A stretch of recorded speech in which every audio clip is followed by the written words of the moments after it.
What's up, everybody, and welcome back to the Evesports EGL 1 2020 main event. We are here in the lower bracket with the fantastic matchup between Royalty Esports and WRG. Loser goes home, winner progresses through to the top 6 at a bare minimum. Remember, guys, the cash prizes are for the teams who make the top 5, so these teams are so close to getting themselves within reach of that cash prize pool.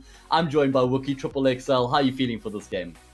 I'm feeling 10 times better, Matt, because you've once again joined me on the cast and SA Internet has allowed you to be here, and that feels great. And beyond that, I'm personally actually had quite a chill day. So yeah, no, Okay. I'm in a good space. I'm actually very excited for this game. I think it's going to be one of the more brawling, sort of closer games that we've actually had on stream at this point. So yeah, no, I'm excited, man. I'm excited. I think that's a good point, Reese. I definitely think that these two teams are a lot more closely aligned than some of the other matches that we've had on stream already. Yeah, apologies for leaving you all by your lonesome last week. You got to see Royalty in action up against Ekasi, where they actually managed to best them 2-1 in that best of 3 series. You got the full 3-map experience all by yourself. Oh, yeah. a few words on what that was like. Oh, yeah, well, yeah, what I learned was actually don't play Ekasi on train, because they will be very, very structured and run incredibly clean defaults, and you'll be hard pressed to beat them. And Lichlaw does some really good mid-run calling for that team, so they actually were quite commanding there. But then Royalty sort of resumed normal shenanigans, as it were, and they managed to then close it out quite comfortably. It does look like their train is a little bit of maybe a weak point, because it was mostly defaults and stuff that Ekasi were running, but all in all they did triumph. And it, even though they lost the map, it was like quite comfortable. Like Inferno at the start was actually quite comfy as well. So yeah, I don't think they'll be too phased by that entering in here, but coming up against this firepower laden WRG team, I think it's going to be an EXE leggy show versus a custom tuckbook show on this one. But well, that's the Royalty old guard versus the new guard then, Reese. Well, that's the thing. And the other thing is, Royalty, as we were discussing in the break, has a myriad of things going for them, be it from teamwork, be it from roles, be it from RGL and him understanding his players better because he's been in the team with him for a longer time. I mean, G&D himself can do some stuff. He can do some big damage as well. So, I think it's going to be a cracker. One of two things is going to happen. It's either going to be insanely back and forth, or someone's going to get into the groove and just decimate. I don't think it's going to go either way, to be honest. Okay. Yeah, I'm certainly looking forward to this. I think the veto is going to be a very interesting conversation, seeing what sort of maps these teams are going to be bringing to the table. I remember we had the pleasure of casting WRG up against Team Mist last week, Tuesday, and that was an interesting game. We saw Dust 2 being played, as well as, you remember, what was this Inferno, the second map, I believe?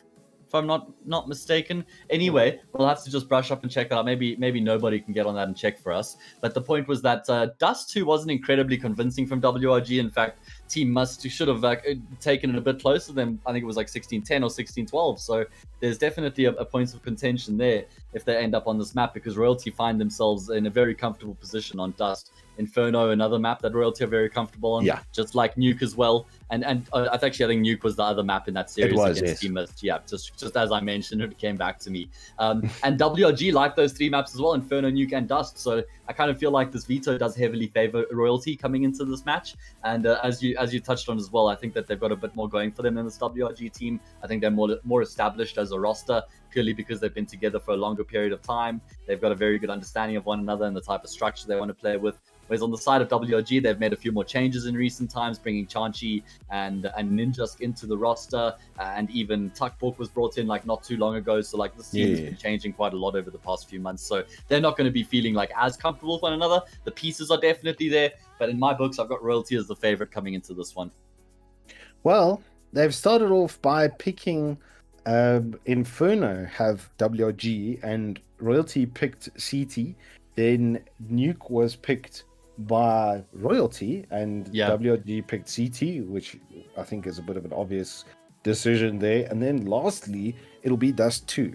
So if this goes what do to you know? 3 maps, yeah, like I think it's Inferno and Dust 2 is almost guaranteed royalty, right?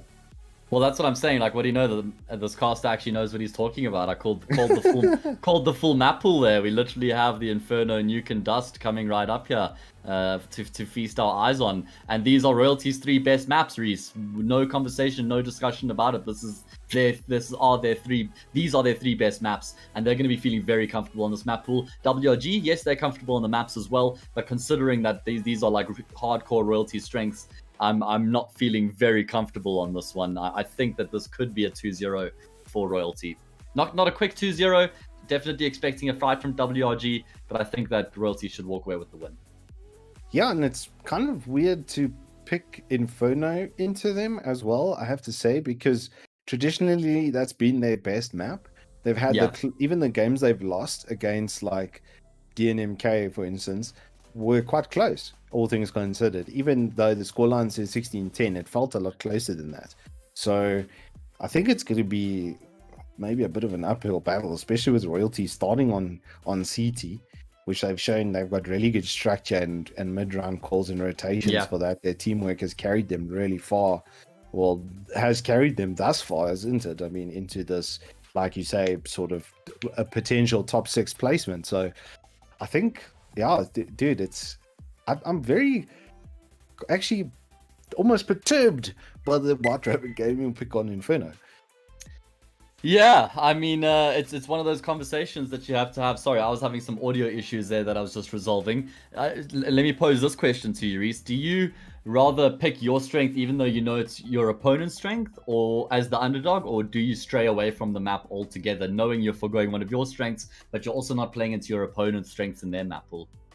I think you got a dark horse pick it, right? You can't give them, even if it's your best map and it's their best map, and you know that they have superior teamwork, just as an example, I would go for something that they don't steer heavily into, like maybe overpass or something that you can pub strat to some extent to take them out of their comfort zone and rely on your strength, which is aim, and experience.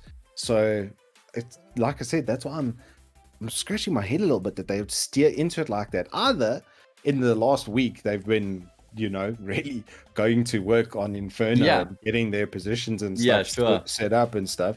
But I don't know. I think the dark horse pick would have been better in this instance.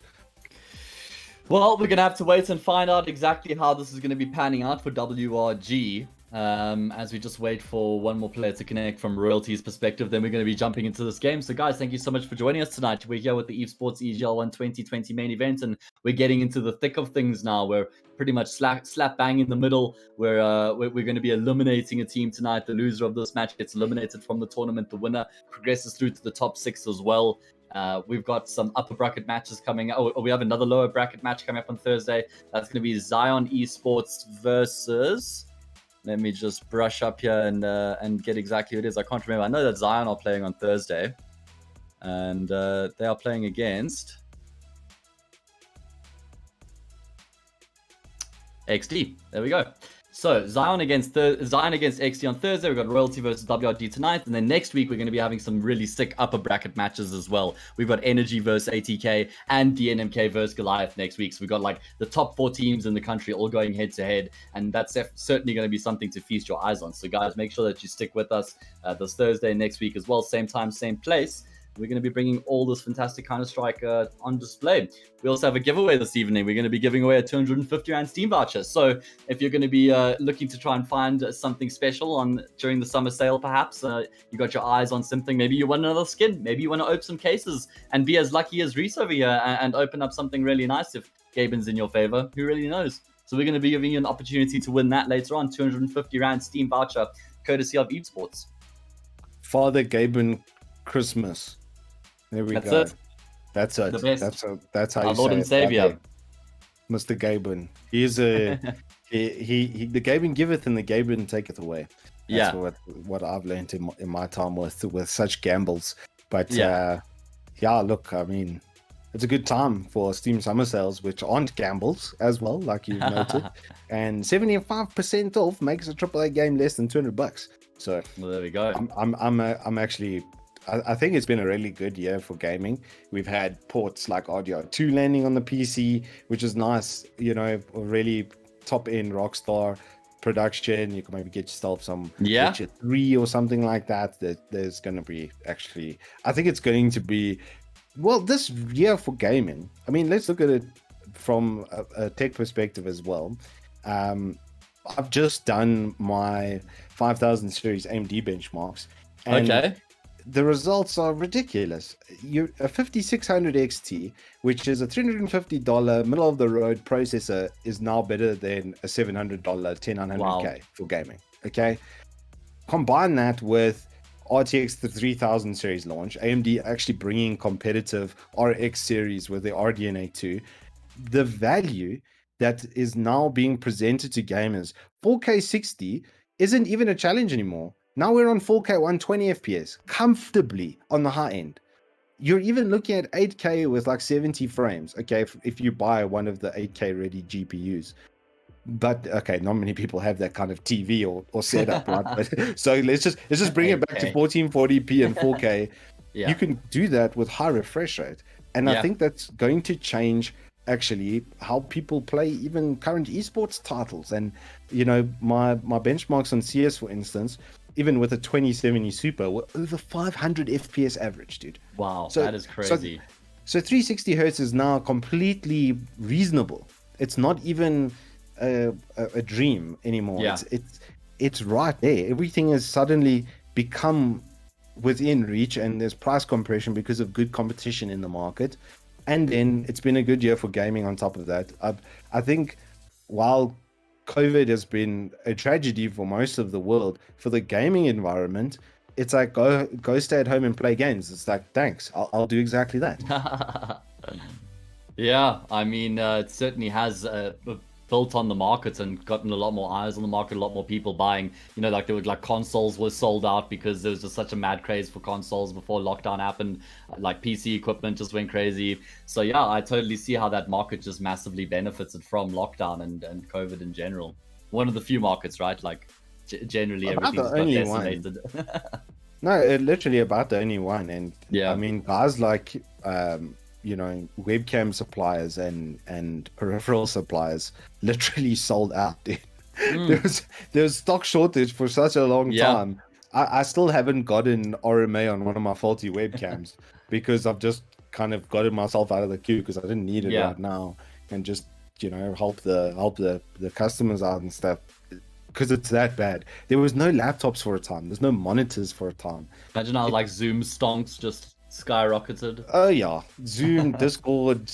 I think everybody needs to stop doing Zoom and start going Discord, because Nitro is legit for $5 whole a month, 1080p 60 streaming in the platform, and the compression, everything is really good. So if you guys are doing a lot of screen sharing for business or whatever the case is, actually I would encourage you to steer really hard into Discord as well. There we go. Just on a side note, all my tests and stuff on it have been simply phenomenal, and it's so bandwidth light and compression is so good. You literally stream 1080p 60 in like 1.5 megabytes per second, and it looks great.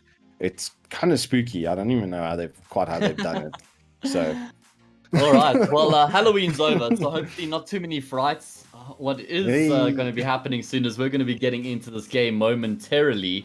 We were just waiting for Doobie to connect, but I've got word that he has connected to the server, so we should be going live momentarily. And then we're going to be jumping into this best of 3 lower bracket match between Royalty and WRG.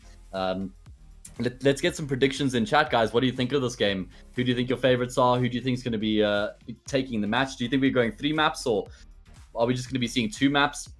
It's Inferno up first, picked by WRG. Then we go to Nuke, picked by Royalty, of course. And then third will be Dust 2.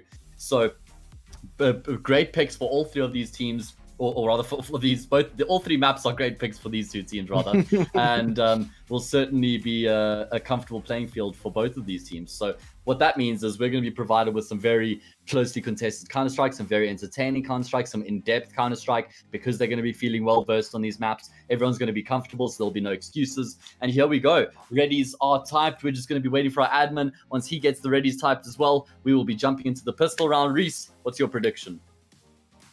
Oh, I was leaning towards WRG just because of experience, but the more we talk about it and the more that I've seen of Royalty, the more I'm thinking perhaps they can take this one. Yeah. Well, we're gonna be checking out and see how it plays out. I've got my money on Royalty as well. If I had money on Royalty, that is, betting proverbial man here. But I think that Royalty are the favorites going into this match as well. But WRG have everything it takes to be competitive, and they certainly have got the experience coupled with the firepower to make something of the series. That Royalty find themselves on the CT side. They've got that kitten God's Not Dead as well as the double flashes, and they've just immediately gone into a default pistol position. Yeah, they've got two players grouped up on apartments with a bit of a crossfire, and then three players set up at B. Royalty not at all interested in finding early information on the CT side. Yeah, they're content to just sit back and play the reactive game.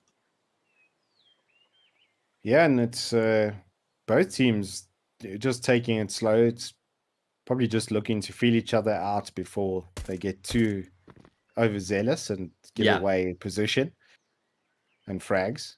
It does look like it is going to be a contact B, and is Doobie waiting here on the angle. He misses the first two taps, and WRG decide to hold W at least until the corner. Probably trying to force a rotate or two.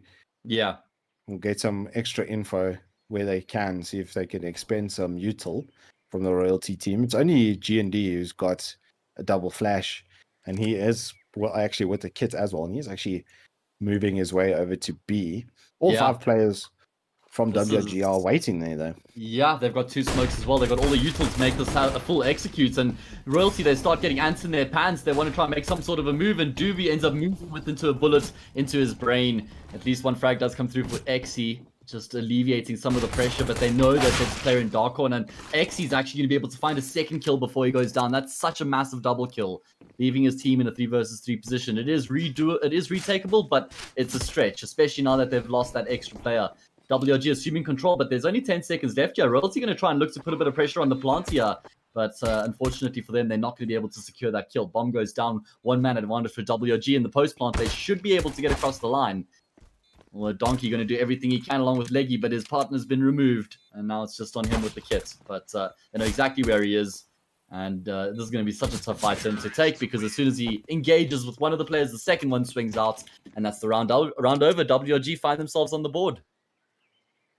Yeah, and it's decently clean. 3 of them do go down, so they lose some of that bought-up armor, but I don't think they're going to be too butthurt over that, considering that they get the majority of the money. They're going to do the Mac 10 thing with the Galil mixed in there. I really like the Galil in there as well, just in case there is some head armor or something a bit tougher for them to get through. Then that'll benefit them. Do some just like diversifies the amount of impact that you can have, and like what you're capable of doing. Sort of just gives you a bit more range and freedom. So I'm on board with that as well. Yeah, 100%. And Royalty is going to take it slow, just looking for info. Sort of default sort of setup right now, and it's, I think, the way to play it at this point in time, just to get a feeler for what pace and how WRG want to play it. I mean, a little bit of an overextension from Doobie at the top of mid, but it doesn't result in him going down. Yeah. They left the bomb all the way back in mid to WRG, but they have got pretty good control right now, completely through the apps. I'm just wondering if WRG are going to be doubling back and taking banana control, or if they're going to be committing to this top mid take. There's still a few players around. The flashbang doesn't blind up God's Not Dead, but unfortunately for him, he can't capitalize on that immediate player push forward. And while WRG, or rather Royalty, are still in position to take these fights, it's going to be very tough for them considering the weaponry they have. Double push coming through in apartments here between both Donkey and Exy, looking to try and round on WRG, but in the process, WRG have just waltzed their way onto the vacant A bomb site, taken full control. They're planting the bomb, and this is the round over before it even began for Royalty, pretty much. Should be just looking for some exit frags here, perhaps. I mean, they haven't invested into this round, so they're certainly going to be going for it, but not sure that a retake is a very realistic prospect at this point. Nice bit of teamwork there between Ninjask and Custom. And Ninjask racking up some extra cash with the Mac 10. Yeah, they do trade him out in mid, but like you say, it's almost like a foregone conclusion on this one. Just hunting for damage is EXE, but I don't think he's going to get anything too easily served up. There might be a push here in mid from Mr. Spaz. He gets flashed out, but there's actually no reason for him to even take it because Tuckball swinging in from behind. That should be, well, it is quite an easy route. Chauncey here on the angle. Okay, no, he doesn't quite get it. So, easy enough round for WRG. Nice and clean as well. They only lose 2 on that. So, good carry through on the eco, on the economic situation. So, they are once again going to have at least a full set of automatics. Leggy manages to scrappily take away a Mac 10. Yeah, I like that because he's the AWPer as well, and he already has 3,950. So if he could find 1 kill with this Mac 10 and pick up the extra $600, he's going to have more than enough money going into the next round. But Doobie, he's going to be recovering a Mac 10 of his own as he takes down Chanchi towards top banana. Slightly isolated there, which means they were able to take him down without any trade. And it looks like WRG want to react by making their way towards the same bomb site. But there's 3 players here from Royalty's perspective. God's not dead. He's going to be able to pick up 2 players with the Desert Eagle. It's falling apart at the seams right now for WRG. They were just trying to transition into the same bomb site, but they've lost numbers and they haven't been able to find a frag in return. That Desert Eagle continuing to do work for God's Not Dead. All 3 of his frags he has so far on this map have come from this round. He can't add a 4th, but he's done his job. And then some. Just Ninja's left in the clutch. The new addition charges through the smoke, but he'll be met by a hail of bullets. And Royalty, they get on the board through an eco round. Yeah, and a very foolhardy push there actually from WRG, just running out of the balcony, nobody looking towards the site, nobody in lane looking to push simultaneously to trade with the guy coming out. So that teamwork that is going to be lacking throughout this game is actually pretty much on display as we start that. Leggy did tag both of those guys, and G&D just puts 1 bullet in their back each, and they go down. And it, like you say, it falls apart really quickly. A huge push coming up from B here, though, as they try to force their way through. Custom does manage to get 1, and it's going to force EXE to pull back onto the site. So one man is going to have to rotate. He does manage to get some util out, which is going to delay them momentarily, but this is a nice opener. Even though Tuckbox on 10 HP, WG do have a few good weapons. They've got 2 AKs and now a man advantage. And that's a much better start from this round. And obviously taking their opponent seriously, which they actually should have done last round, man. Yeah, they got a bit caught off guard last round. I agree.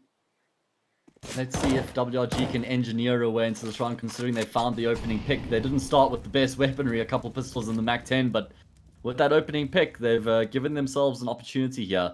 Because look at how they've split up the defense of Royalty. With that early frag towards Banana, Royalty was sort of forced into rotating that 3rd player out of the A bomb site to pad up the defense on the B bomb site. Now they're starting to realize that might have been an oversight.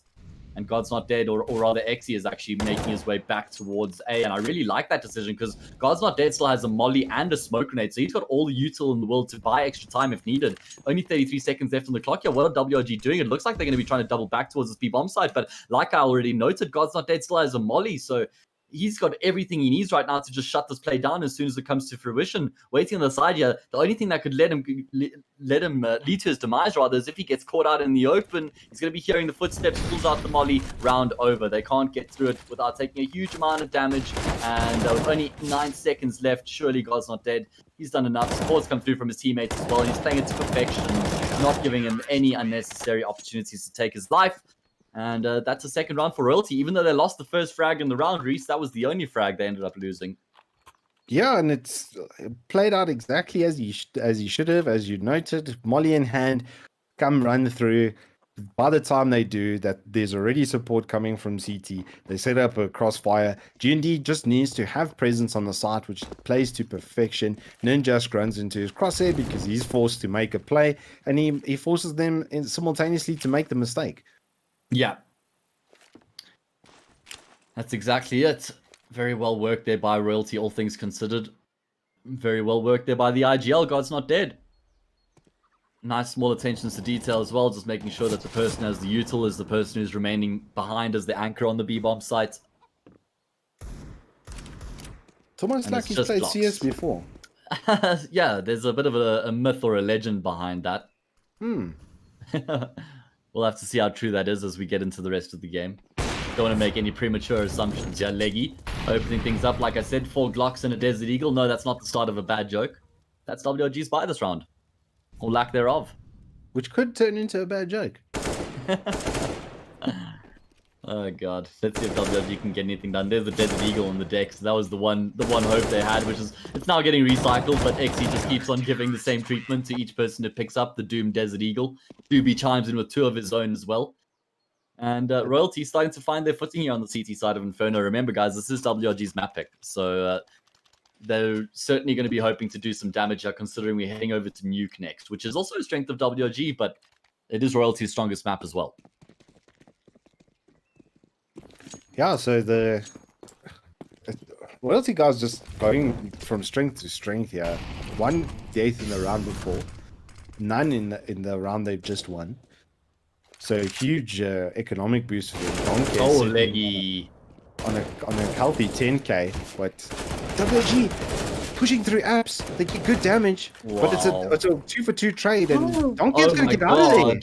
How does he escape? Man did his KZ before it started. Unfortunately for them, it's going to be mollying. It goes too deep. WRG are ahead of the fire. They've gotten onto the bomb site. Donkey frantically calling for support. How much more can he get done from this position? They know exactly where he is. He's a dead man walking. If he can find another kill here before he goes down, that would be massive. Doobie, he's able to chime in. He's activated. Donkey still keeping himself alive. They're doing the most right now. WRG, they can't take their attention off of him, but they have to. Chanchi going to be able to pick up the double. And then Spaz can finally snuff out Donkey, who just stayed alive for the longest of times there. WRG engineer their way into that round and get the job done on that A bomb side. Very good opportunistic play there by WRG. They reacted well to the information that they had. They saw the setup Royalty was employing in the apartments, and we just saw that everybody knew exactly how they had to adjust and adapt to that setup. So well done by WRG. Yeah, and especially 2 men compressed between 3 on the site. Donkey had the position in pit. He had the opportune area to play from. We're just going into attack pause. Sorry, guys. Just something not quite right on our production back end.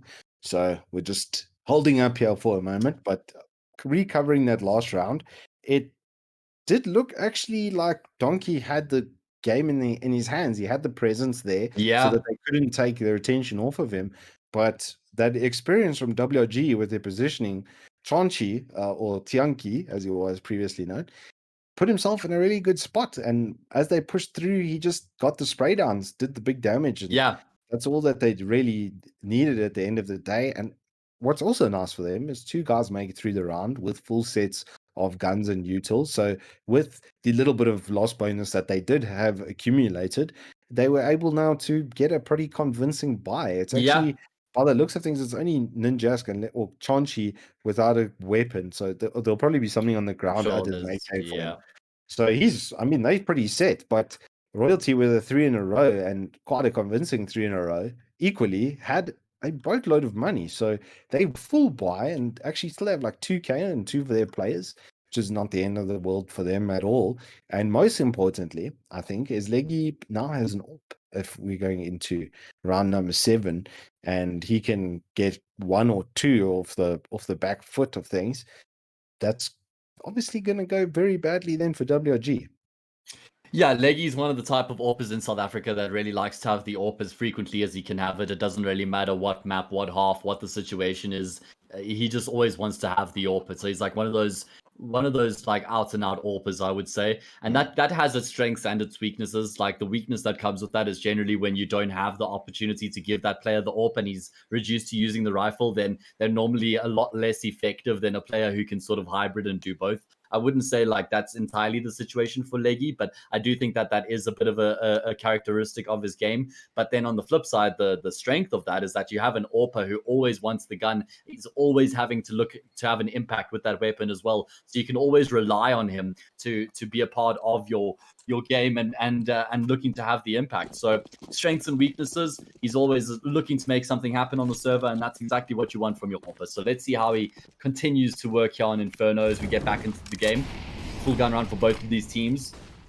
And not much money left in the bank for either of them. So whoever loses this is going to be losing grip of the economic battle that's sort of transpiring and playing out between these 2 teams right now. Wow, Ninjas You got balls of steel, my man. He just straight up pushes through the smoke into Leggy's crosshair, and he gets taken down, and he loses a teammate as well. Yes, he gets traded, but it's still going to be leaving Royalty in a one-man advantage situation. This was the position that they actually really desperately needed to avoid. They give the first kill to Leggy on the AWP. He turns Ninja's balls of steel into lungs of steel by putting bullets in them, and he goes down ahead of time. And now it's a 3v4. Well, they try to push the other side, get traded. It's a 3v4. Even with EXE on low HP, it's really not the end of the world because he's still a body with util, with eyes and ears and information spreading. So definitely a harder position for WRG, and just gets even harder with Leggy being relentless now. And it's pretty much every time he picks up an AWP, this sort of thing happens. Spax does get one into Doobie, which is going to help them, at least perhaps with a B push over here. And it's actually a really good call because EXE's on low HP. He's on 12. They can sneeze him, which they do. Spaz hits it in the middle of the air, and that is going to be the B bomb side. Now, from what was a good position for Royalty, a really good mid-round call from WRG sets them up for the round. Great work by Spaz in this round so far. He's found all 3 kills for his team to get them into this position. 2 versus 2 post plants on the B bomb side. You generally favor the T's in these situations, especially considering they've been able to get back into these favorable post plant positions. Yes, though, there are 2 smokes on the table for Royalty as they start making their way forward. Chanchi's been spotted out towards the coffins. This is almost turning into a B execute for Royalty as if they were on the T side. Leggy drops a smoke on the bomb. He has a flash as well. The molly comes through, but the flames get extinguished. Leggy looking to stick to the fuse. Donkey, he finds the kills necessary to ensure the defuse comes through. And Royalty, they make the retake happen, but my god, WRG, they're just dropping the ball there, unfortunately. Couldn't find that kill quickly enough on Leggy as he stuck the defuse in the smoke. And that's why you really can't play both people in the same sort of area, because 2 pieces of util come out and you cut off from the bomb. There should have been a man in emo. They would have given them a much better setup and opportunity on that retake to defend. If they had a crossfire from CT and emo, or someone on side, someone off side, would be better. But check the top of B. As I'm saying this, there's a spray down coming out from EXE. He doesn't actually manage to get the kill. And then there's a team kill from a molly, which is horrible for them. And Doobie is actually just going to clean up this round by the looks of things. It's just custom left in a 1-4, no armor, and a couple of hopes and dreams. And Doobie is going to say it's time for those dreams as he puts him to sleep. What I will say is I feel like Royalty totally overfought that situation. I don't think they needed to take as many fights as they did there. And it's something that I've actually seen them do before towards the top of Banana and around B. Like when the first player dies at top Banana, the second player feels compelled to take the fight instead of dropping back onto the bomb sites. And I understand the narrative of like trying to keep them at the choke point and buy time for your teammates to rotate through. But if you die immediately, that could almost be the round over. So like I prefer seeing the percentage play approach and Spaz and Custom. They don't care about percentages. They just destroy heads of the players pushing up through apartments. That's another play Royalty like to make, but WRG wise to it. And they shut them down emphatically. And I really like the response here after they find those initial 2 kills. They don't do anything immediately after. They just sit back and wait. They know that they don't have to rush into anything. They also know that Royalty are going to be more compelled to make some sort of a play now that they've lost 2 players. And they can punish that play even further. XE towards the top of Nana. He's spotting. He's going to be seeing the players making their way forward. He has a smoke. All 5 players from WRG's perspective are on the opposite side of that smoke right now.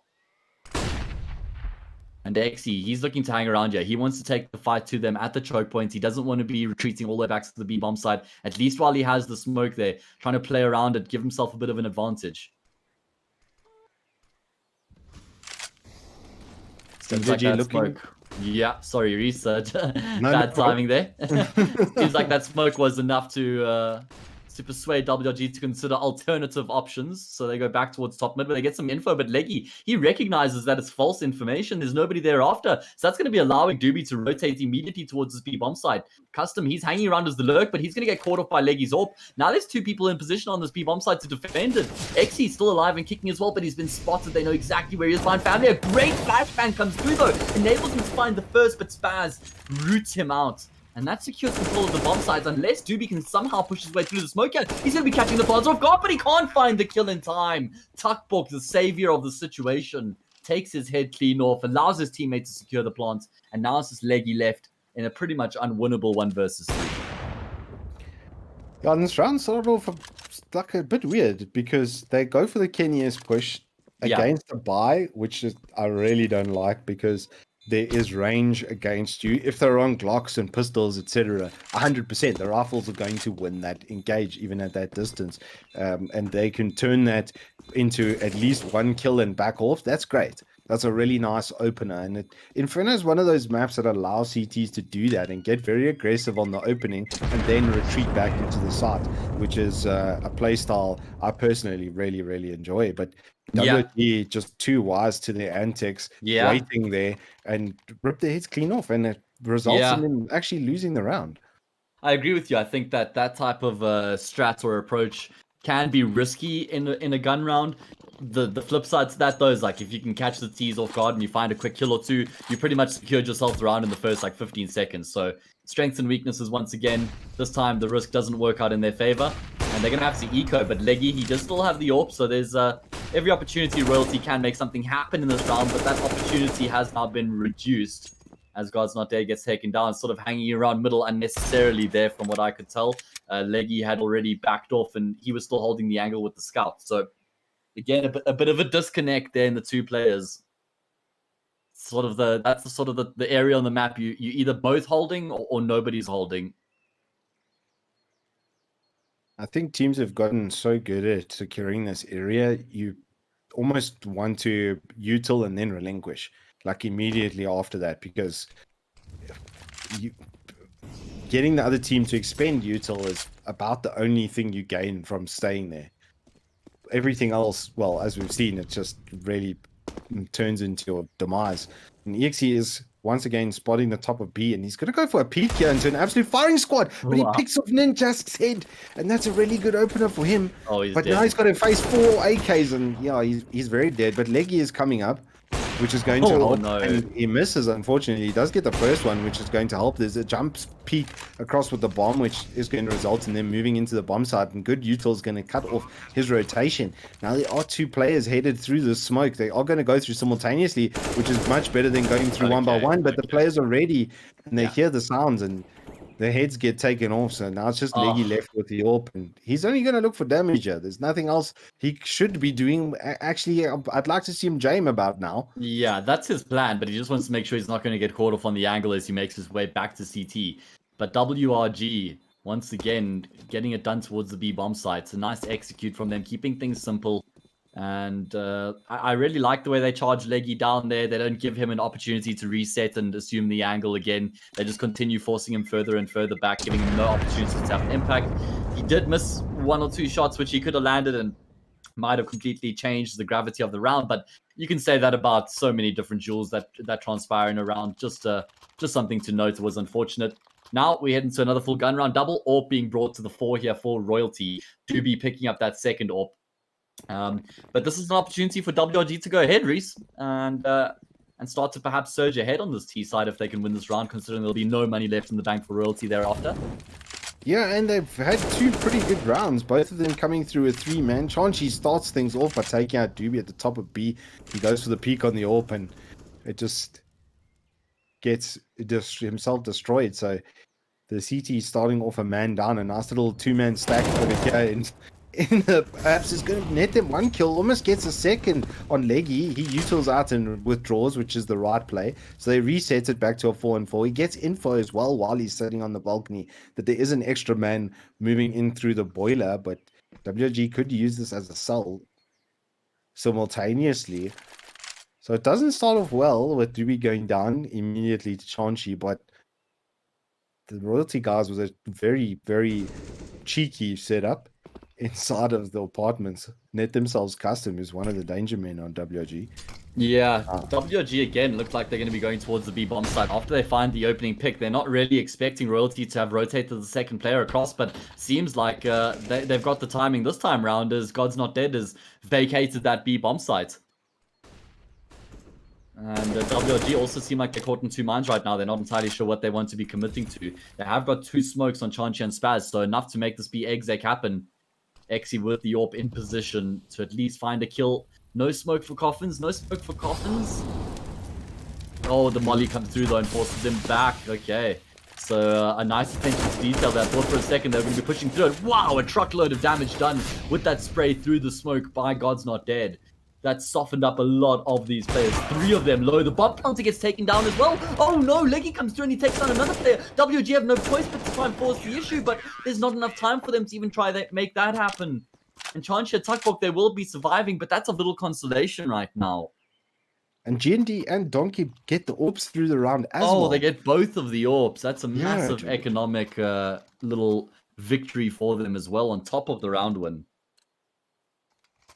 Look, there was only 2 players surviving, but they did what they needed to do to make sure that they keep that nice formate or double orb formation going right now. Leggy is a little light on util. He only has the smoke to go with his orb, but we've seen Royalty do more with less. So I don't think they're going to be too hard pressed over here to set up a nice defense. And I really like that they've identified that early round aggression is really not the way to go versus WRG. And they just actually give up the space they need to and util off the choke points to increase their hold. And TB gets one blinded up with the orb on the angle. And now he does have support from Leggy, but he's smoked off, so he can't get too much done through that smoke. But it was a good opening until Custom rips his jaw off. Like sends him into another universe while he's at it.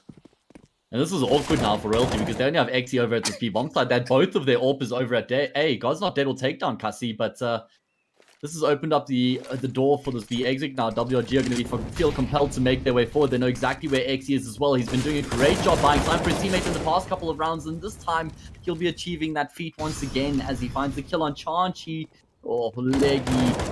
Not going to be able to take down the planter, but in the end, it's still God's Not Dead who removes Tuckbook from the equation. It's now just Spaz left in the 1 versus 3. They know exactly where he is, living on a hope and a prayer. He shall not be answered, and he's going to get taken down as well. 7-5. Royalty looking well-oiled and solid on the CT side. I'm sorry, Matt, but did you see the way G&D peaked that? I didn't. I was following one of the other players. My bad. Man, dude, he just flew through the air, dude, like proper. He literally just one-peaked it, jumping one-peak through the air and spraying. So he's just like absolutely a little bit off guard, man. I heard your little giggle, so I thought something must have happened. I wasn't ready, eh? And the next thing is just a flying G&D. So very good format from them. They do a really good retake, all things considered. Only losing 1 player in the midst of it, managing to get 3 through the round ultimately. And now another push coming through mid, and there's Leggy once again there. He's just relentless, man. And now G&D with a sneaky spot of his own is going to do a white peak again and get a 2-man spray. I'm loving his white peaks. It just come out of nowhere. Literally, it's RKO out of nowhere. Peak edition. Yeah, and that one was like a no respect peak as well. Like he could have played the patient game. He could have just like waited to see if they would push past him. Chansey with the flashbang, the perfect flashbang, completely blinds up both Doobie and God's Not Dead, and he's sort of found the pathway to Narnia here as he crosses through the archers, but he's gone back through the closet into the real world. He doesn't want to go to Narnia. He's trying to catch his players off guard on the A bomb side, but oh no! After all the Tech 9 heroics, he doesn't do himself very much justice with the AK. He's spotting out all of these players. He knows where 2 of the players are on the A bomb side, which means by deduction, he knows there can only be 1 player over at B. And he's quite a lot of time to work with here. Remember, this did start off as a 1 versus 5 for Chansey. If he could even find 1 more frag here, he would be dealing surmountable economic damage to Royalty. And he's going to be charging his way up towards B here, but Xe should have the timing. He catches him. He can't secure the kill, though, so the opportunity continues here for Chansey. His adventures have not yet been brought to an end, but I think they are now short-lived. Well, actually, smart piece of util usage there. Xe is going to be charging straight through. I like that from Xe. He knows there's no way that Chansey is ever going to be faking the plant, and nice confidence on display there from Xe. Hold on, I just see IC typing EXIE in chat every time I say Xe. FYI, as far as I know, that's actually the correct way to pronounce EXE is Xe. I don't know, Reese, if you can corroborate that. It is EXE because it's short for executable. So okay, but I've gone and researched this and listened to multiple different pronunciations, and they all say Exi. I don't know, man. What do you even trust in the world? The information's around you, but you don't even know what to believe. I don't believe you, though. You don't believe me? You're pretty sus, bro. I think you're the imposter. Wow. That's In fact, I'm voting you off. I'm solo casting. I'm done with you, bro. It's fine. It'll be revenge for last week. Back into the game we go. Yeah, double AWP setup in play for Royalty. Both of the AWPs are still on the table. One of the AWPs towards the B bomb side in Doobie. He's here by himself as well. There is some support coming through, but there's a couple WRG players lined up in Banana ready to pounce onto this B bomb site. They've got all the util they need, and that util starting to rain in as well. Doobie's also given his position where as he rattles off the shot, completely blinded up. Still holding the angle though. Spaz pushing forward will be able to take him down. B bomb site now in control of WRG. And Custom paying good attention to detail. Oh, wow, he nearly gets sprayed down through the coffins by God's Not Dead, who was looking to put him in the coffin. But the bomb gets planted, and Royalty could actually consider the eco here. I don't think that would be the worst decision. They've got a boatload of util to take into the next round. They've got the weapons, they've got armor, and they don't have much money left. So lose these weapons, you're not going to be buying in the next round. Well, you will be, because it's the last round, but it won't be a good buy. And now they're saying goodbye. Yeah, and it doesn't look good from that perspective for sure. They could still get an on-6, maybe. With this buy, we'll have to see what they can do. But just having a quick look at the scores, G&D top of the board, EGL with 5 MVPs and the highest ADR on his team. Leggy and Doobie both have 69 ADR. Nice. And then on the other side, it's actually quite an even split between Spaz, Chauncey, and Custom. Tuckbook having a very slow start for him, especially. And Ninjas also with a bit of a slower one on a 4 for 14. And WG are going to, in the interim, press their advantage through middle and catch off G&D. Oh, and then take down Donkey as well. Yeah, 2 very nice entries to allow WRG to make their way towards the same bomb site. Leggy, the only man left with the scouts, and while he'll find a kill, he won't be doing much else. WRG with the nice little late surge in the half. They're going to be picking up 2 consecutive rounds, but they just looked a bit more convincing, I'd say. I'm going to be taking some nice momentum into the second half. I don't know. I kind of disagree with you there. I think overall, Royalty have been better. They've only flummoxed one round, really, that they should have had that WRG hadn't done the work for. They do lose this one. It's a bit of a formality at this point with WRG's setup. I don't know, man. I feel like Royalty just has a better structure, better teamwork. Yeah. And equally, just a better set of firepower. EXE coming through the round on a 15 for 11. When your RGL's doing a 13, 5, 10 and a half, it can only bode well for your chances, Matt. Yeah, I mean, he's certainly leading from the front in the fragging department along with Exi. I don't even know what to say anymore. Now you've ruined it for me. Surely you even said it's for executable, which is pronounced Exe.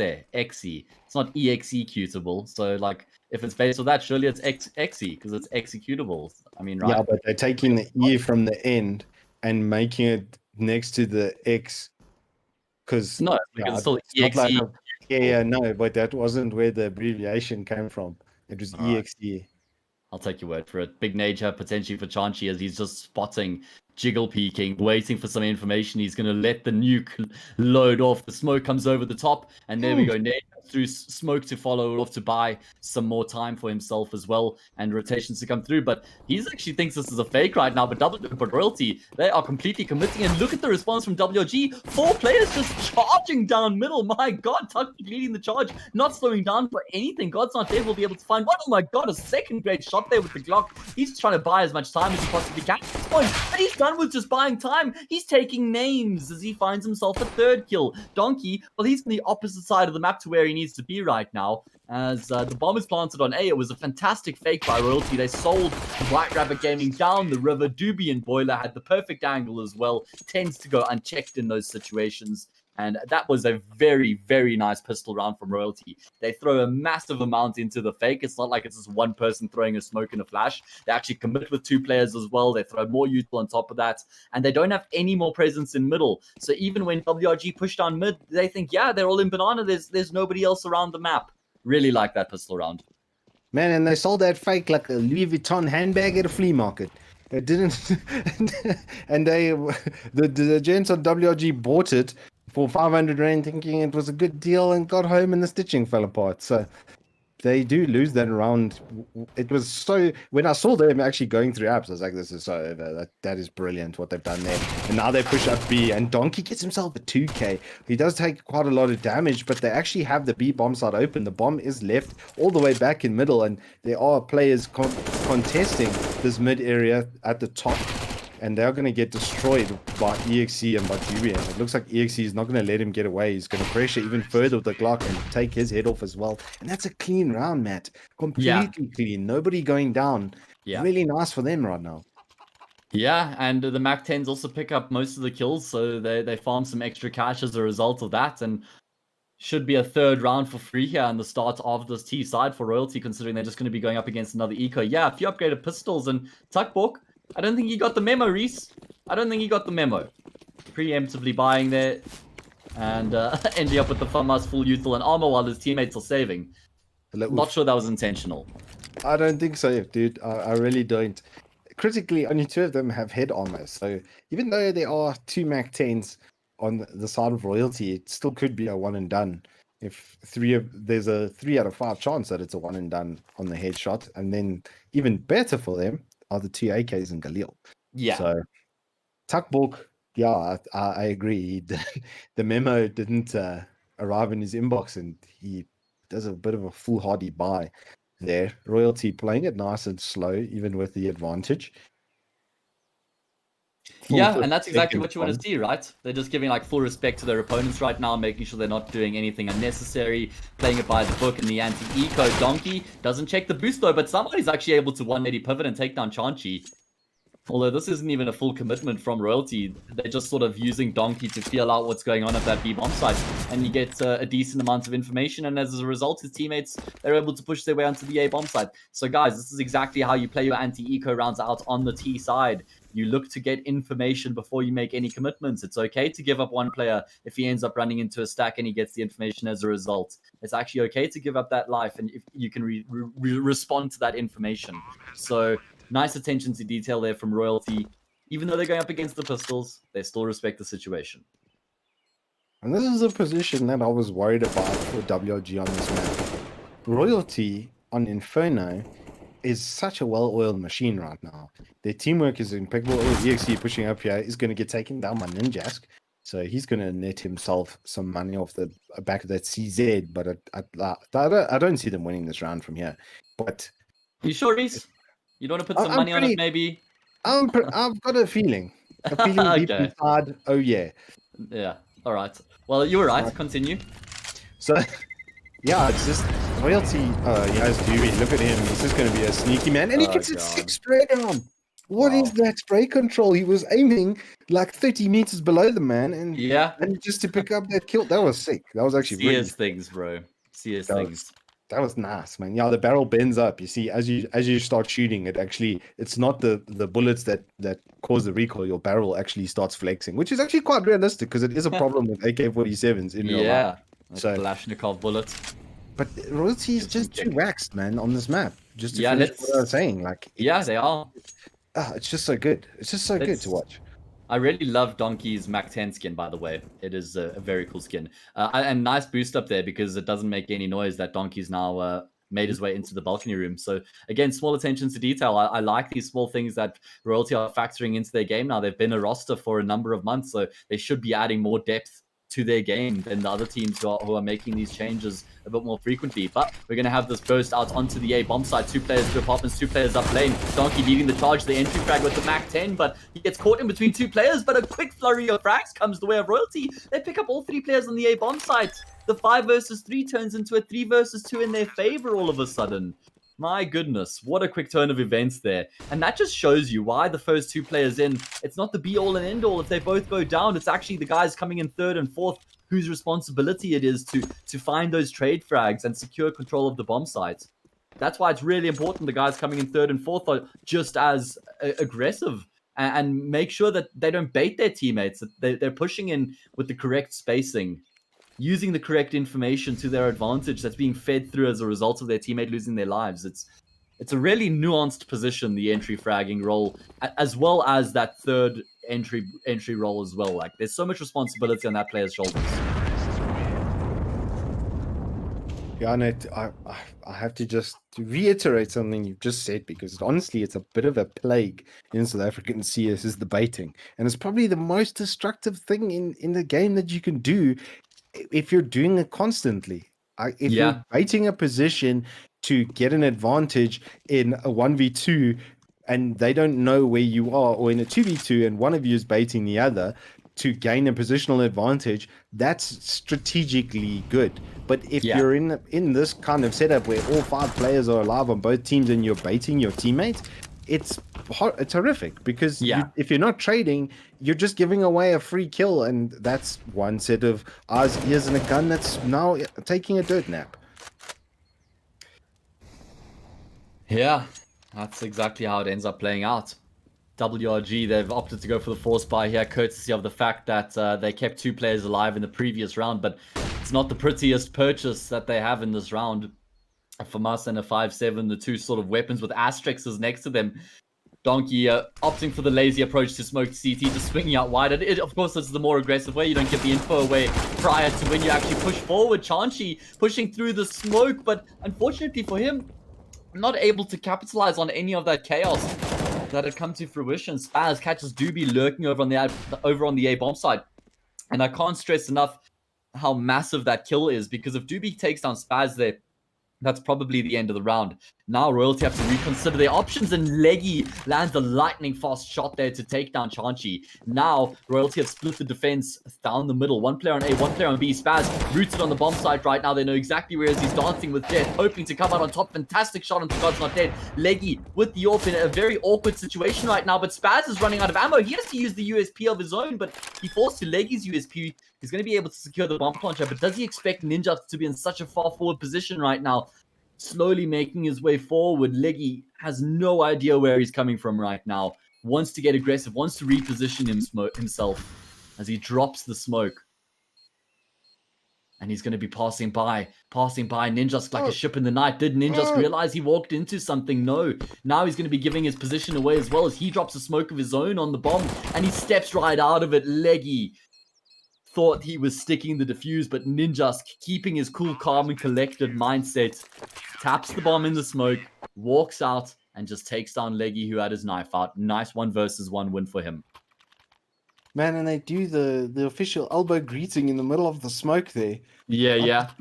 That scrape by each other was just almost so, like, serendipitous in that moment. Like, I have no words. Like, and I think a bit of an overplay there from Leggy when he did hear the sound cues that the man was on site. He actually could have extended towards the graveyard position and gotten some height, which never goes badly. Gosnate does open things up here, and Leggy gets another into mid. That's an overplay from Custom. You shouldn't be getting caught out there by the AWP. You know that Leggy has the AWP, and he went to peek into it, and that results in him going down. So now it's a 5v3 for Royalty.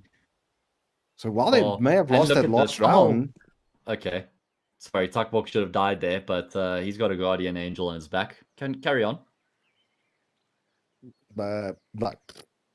Sorry. 5v3. It's just a bad position for White Rabbit Gaming, regardless. They're so thinly spread. If you lose 1 on the entry as Royalty, you don't even care, because you still got 4 left on the after that. And they've got the perfect read here as well, as they make their way towards this B bomb site. Ninjask is going to drop a molly, and he actually lands a nice shot onto God's Not Dead there, dropping a smoke to try buy some more time. Not at all a fan of that smoke, though. The CTs, or rather the Ts, know that he's been forced back, so he can't really capitalize on that smoke he's dropped. So it has like little to no effect whatsoever. Bomb plant comes through. 1-man advantage prevails here for Royalty. Do WRG consider going for this? Perhaps if Ninjask can find another one with the AWP, but outside of that, this is looking very dicey right now. And look at Tuckborg. I mean, he's already made the read. He's waiting for a lurker to come through, but there is no lurker. And surely now WRG have no choice but to save their weaponry. I'd like to see Royalty get aggressive, though. There's a couple players who have a bit of extra cash, and you can see Doobie around the fringes of the smoke is looking to try and take down Ninjask. He won't be able to, though. So that means all 3 of the Royalty players will be able to take their weapons into the next round.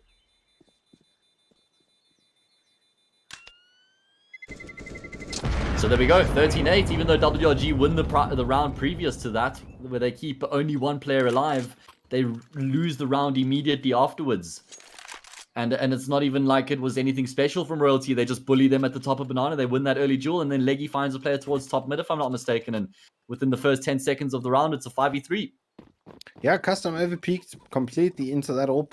Leggy is very reliable with it. So far, all of their players are showing up. Tuckbook, like you say, not getting the memo for this one. 7 and 15. He's trailing by by getting a 0.5 KD. And Donkey's there, worst on 9 for 10. And he's been playing an info and support position. So all of the people that need to get kills have been doing that. And it's a very even spread across the board. Damage-wise, kill-wise, util damage, flashes, etc. The teamwork from Royalty is the name of the game here. And I don't think WG is prepared for this. They thought that their firepower was going to carry them further. And that's why I would assume Custom just actually made that decision, because he thought, I can out-firepower them in mid. And you just can't. They're too solid right now. Well, that's that team that's looking so solid is going to be egging onto the A bomb side right now. Frags being traded back and forth, and Tuckbook, oh man, unfortunately for him, he just couldn't find the timing there as Donkey jumps over the top of him and catches him off guard completely. He was in such a good position as well to shut down Royalty, but I'm just really appreciating that Royalty are not having any oversights right now in their executes. They're really crossing all their T's and dotting all their I's. Even when there's chaos ensuing on the bomb site, they're still paying attention to the finalities. Like making sure no one's fighting us from pit, but that doesn't mean there isn't somebody in there. You have to hard clear it before you can cognitively actually dismiss it entirely. Whereas often we'll see teams like, oh, I came out of apartments, so there can't be anybody hiding in pit, right? And then that player ends up leading to their demise. So great stuff by Royalty so far, looking very coordinated. And this is exactly the team that I've come to know and love. And keen to see how far they can take this, because I know that they won't be content with anything outside of like a top 4 finisher in the Evesports EGL 1 2020 main event. Lest we forget, this is an elimination match, guys. Loser has come to the end of the road. The winner progresses to the top 6. I know. Oh no! After that, Royalty move up to 14, 2 rounds away from taking this map. And quite comfortably. I mean, 14-8, if it even a 16-10 if you trade rounds back and forth. And what's quite interesting is actually WG were able to break momentum much better on the T side than they have been on the CT side. And they're absolutely struggling here against Royalty, only picking up 1 round so far. So, and Tuck, we're going to take close contact here, and he's going to get destroyed by EXE. Wow. Just too good, and EXE gets another one. Custom does get a trade, but that means he's going to be the sole player on the bomb site. And GB manages to get himself into pit. Custom gets a nice shot, which is going to help them, and Chansey chimes in for another one. From around the arch area, and now it's just Donkey, actually, in a 1-on-3. What a crazy turn of events. Oh, look at the AWP. look at the AWP, actually. You see it in the wall there? Yeah. It's modern art. It's modern art, man. But this was a 3v5 in favor of in favor of Royalty, rather. That's now turned into a 1 versus 3. It just they just slept on Arch, man. Yeah. Seemed like Royalty had blown the door wide open, but unfortunately they weren't able to get themselves through in time. Custom, actually pretty much the savior in the round, as well as Chansey, actually. Able to get those kills towards top middle. Donkey works his way out of the apartment, and he clears Custom out in mini pit. Now he's been able to secure a bomb plant at the bare minimum. He has got himself a molly and a smoke combination as well. How does he opt to use this utility? First molly goes out towards library, and then he drops, or rather the smoke towards library, molly towards lane, and he ticks. So they may have heard that and realized he's still on the bomb site. How does he work this one though? Yeah, this is just like such an awkward clutch for him to try and win, because there's so many angles they could have been coming from. He had no information whatsoever. The one thing I will say is I don't think there's a point in dropping your molly and your smoke at the exact same time, because if you just drop your smoke, you're already forcing the second player to wait regardless of where he's coming from. He's not going to push until his teammate is capable of pushing as well. So as soon as your smoke has dissipated, you then drop your molly afterwards. You buy yourself even more time. Anyway, just my 2 cents. Yeah, also there's a really nice position towards the back of site that Fallen actually popularized for that exact clutch scenario where you smoke off next to you so they can't come out from the library area, and then you're able to hold lane and hold the balcony so that you basically have one angle at a time. And if you've thrown that smoke, and like you say, you've still got that molly in hand, then that can be used for cutting off rotations on top of you. You can throw it nicely from cover position to make sure that the guy can't aggress from that lane area or out of apps easily, or even hold it for the bomb so that if you do, I don't think you'd be able to run down the clock for 40 seconds, but if you were able to, then it would just give you more options. But like you say, spending all your util gives up your position one and leaves you with few options too. As we get back into this round, it's so far only been Spaz to take a bit of damage over towards the B bomb site, and Royalty have a full A setup here. There are 3 players to contend with, 1 on site, 2 towards pit. So they're going to have their work cut out for them here, and they go for the entry, and Chanti and Tuckborg just absolutely rip their heads off, and now it's just a 2v3. And while QB has quite an advanced position, he's going to miss the shot on custom when he needs to hit it. Leggy gets one from lane with the AWP. He's going to jump over the top of the hay bales, and Tuckborg is ready for it, and he takes his head off as well. So a much nicer round from WRG. Yeah, but also unfortunate for Royalty. Doobie found himself in such an amazing position. He's like, guys, there's no one towards Archers. There's no one library. He's got all this information, but the problem is his team is already committed to the A-bomb side. They push into the crossfire of Tuckborg and Chanchi, and they just absolutely decimate them. Great work by WRG. Nice crossfire setup, but very risky from them. If anybody else had gone through Archers, that setup could have very quickly ended up becoming an awkward one. But now it's going to be an eco for Royalty, and Spaz has bypassed Leggy. Leggy somehow has been able to find a second with the Tech 9, but oh man, he wanted the AK. Unfortunately, the forbidden fruit was forbidden for a reason. And he ends up being taken down, but he's done a great service for his team before he lost his life. Yeah, unfortunately, he must have been smiling after that second kill, thinking, hey, I've killed B, guys. But luckily for WRG, Ninjask was also in position. So you get the kill, well, 2 at least. Turns it into a 3-on-3, but now he's actually solo here, and Royalty are going to keep pressing the issue. I don't know if Doobie realizes he has an AK on his back because he's creeping up with the M4. There we go. And, nice trade. Very nice spacing there. Yeah. And XA gets a nice kill. Yeah, XA gets a great kill. I like the spacing there from them to clear out CT like that, because both the players stepping in unison with one another. Doobie going to be stepping towards Banana, gets the information that there is indeed a player in this position. Oh, no armor. Doobie takes huge damage from that HE grenade, and he gets completely blinded up. Custom just destroys him without even giving him a hope or an opportunity. But Xe, he has an opportunity down to the 1 versus. My god, this guy fears absolutely nothing. He wants to take the fight with Custom. 9 out of 10 times when people are in that position, after they get the first kill, they go behind family and they want to play time. They want to try and push the post plant as deep as they possibly can. Not Xe, he takes a wider angle. His aim is too good, though. He's just been so on point. I mean, in their recent results, even in this tournament, even just taking this tournament alone, he's been super solid. He's consistently at the top of the scoreboard. Do be very excited for those of you that can't hear in game.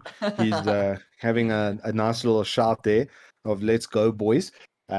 Very over broadcasted. I think his mic's going to be significantly damaged at the end of this, and probably White Rabbit Gaming's egos. This is playing out almost to that exact 16-10 scoreline. White Rabbit need to pull something out here, and they can't just carry on relying on their expectant firepower that EXE is showing them. Guys, you can't actually deal with me. So I want them to sort of stop just dueling constantly and rather work just a little bit better together as a team. And perhaps they can pull something back in this map. And it once again, is their map pick. So yeah, exactly. Sketch. But like we've said a number of times, like this is also just like one of Royalty's best maps, so it doesn't really make much of a difference who picked this. Royalty were always going to be a force to be reckoned with, which is exactly what we're seeing playing out right now. WRG, they've got the read though. They have got 4 players towards the same bomb site, so they've got the pieces in position necessary to try and mount the defense that is required of them. Royalty have been playing a bit more of a fast-paced T side here compared to what we saw from WRG, who were looking to try and use the full length of the round a bit more. There's a gap in the smoke there, so if Chansey comes around the corner, it doesn't really make much of a difference though, and he's able to pick up a double kill. Oh man, the timing just not working out for Royalty, but great work there by WRG. And Chansey again in particular, he's been a superstar for WRG in this game so far, but round's not over just yet. Considering Royalty have been able to take full control of this B bomb site, there's still a job to be done here. What's there? 2 smokes and an HE grenade, no flashes. That's tough. You normally want to flashbang when you're retaking B. 4 people going to be coming from that CT position. And it looks like there's an angle being held here by Leggy. A bit of a bait and switch in play here between himself and his teammate. God's Not Dead's been taken down as well. It's now just a 2 versus 5. Donkey on the angle lines him up and knocks him down. He's been able to find himself 3, leaving Leggy in the clutch.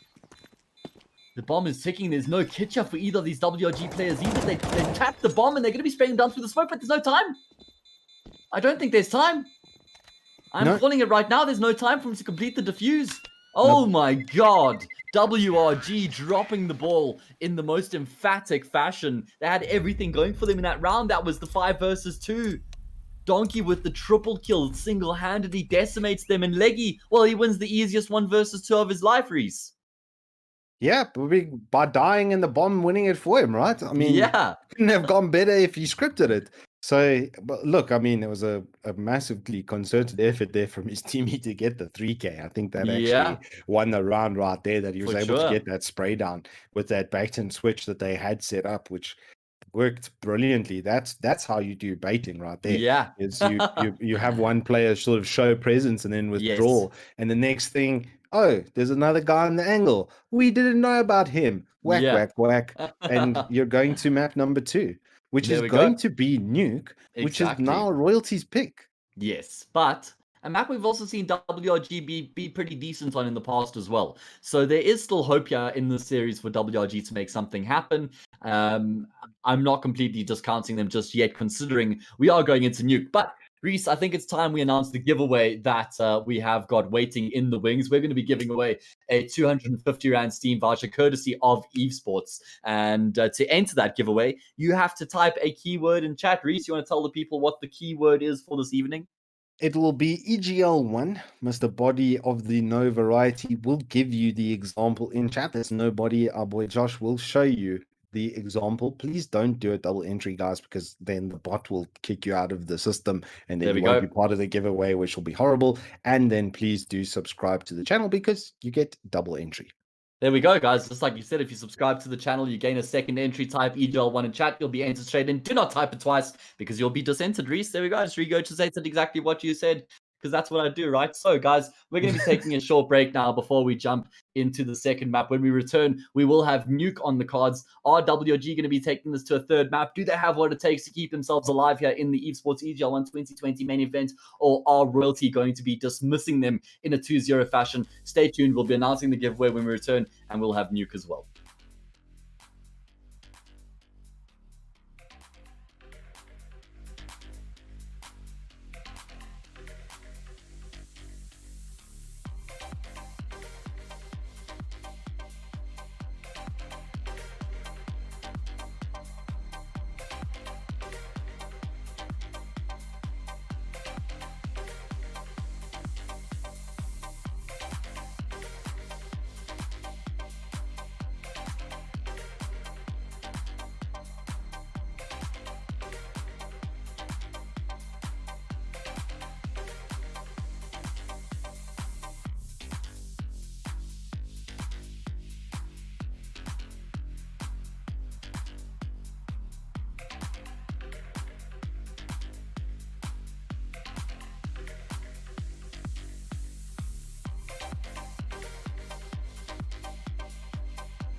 if you want to confirm any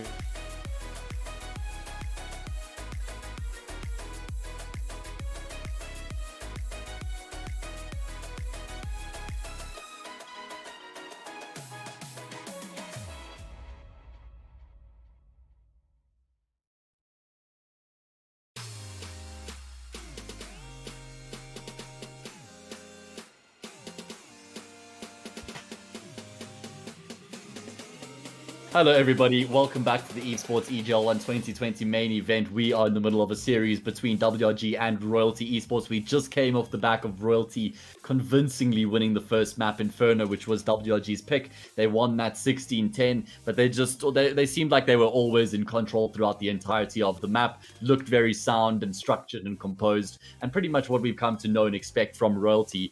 WRG, on the other hand, they had glimpses, they had moments, but they weren't really able to string it together consistently enough to take the map the distance. They find themselves on Nuke now, fighting for their tournament lives here in the EGL 1 2020 main event, as this is a lower bracket match. Loser eliminated, winner goes to top 6. Reese, what on earth is going to be happening in the second map?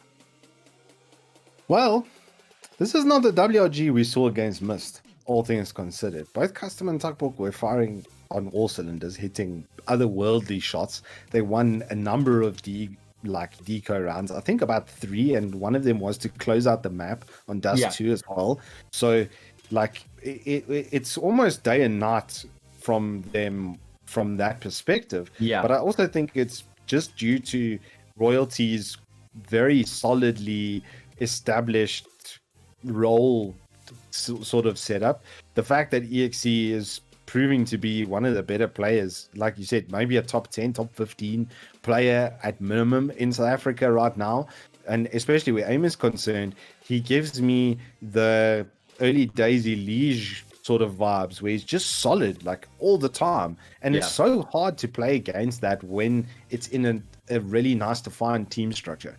It's like the simple Liquid era, if anything, you know, and that sort of time when Hiko, as the old bull, made the young bull sort of calm down and find his footing in that environment. EXE is giving me those very like young up and comer into sort of prolific environments, you know. And while WG does have the CT sided start, which is we're going live into now with the pistol round, it's going to be a tall order. They need to get a really, really, really big CT half here, like a 10, 5, 11, 4. To really keep themselves in this tournament right now.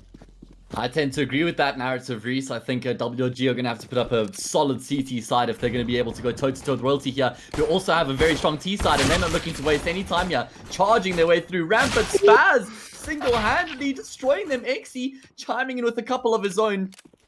And before this first round has even gotten off to a start, it's just bodies all over the ground. Oh my god.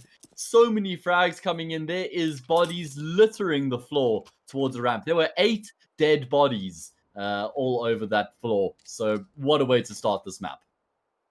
Yeah, and Spaz, my eyes are wide open now. I'm very awake after that. You hit a man that was jumping as well. Straight out of the air. It was pretty sick. That's definitely going in a...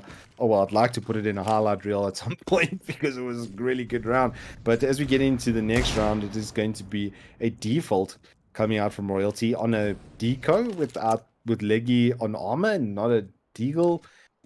I don't know quite what the plan was with his buy. Obviously, probably a bit of a misclick. But WG managed to secure the first round, which you really need to do on Nuke being a CT-sided map. You sort of want to barrel roll yourself into at least 5 or 6 rounds before you let the T's clap back, so you've got the economic situation, because it's still very util heavy, even though it is a CT-sided map. You need a lot of smokes and mollies to cut off those choke points. So they do set themselves up to go with that.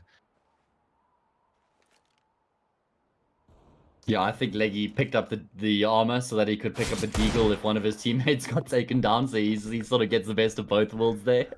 But Royalty just looking to try and chase down the ramp player right now. They've given away the jig, but that's okay. They've been able to get super far forward, and Spaz has been found out as well. He finds a kill, but I don't think he's going to be able to get much more. Nice second kill there onto Donkey, and because he's been able to stay alive for an elongated period now, his teammates have rolled in, and it should be round over. Molly actually misses the mark, which means Leggy can stay alive for a bit longer here.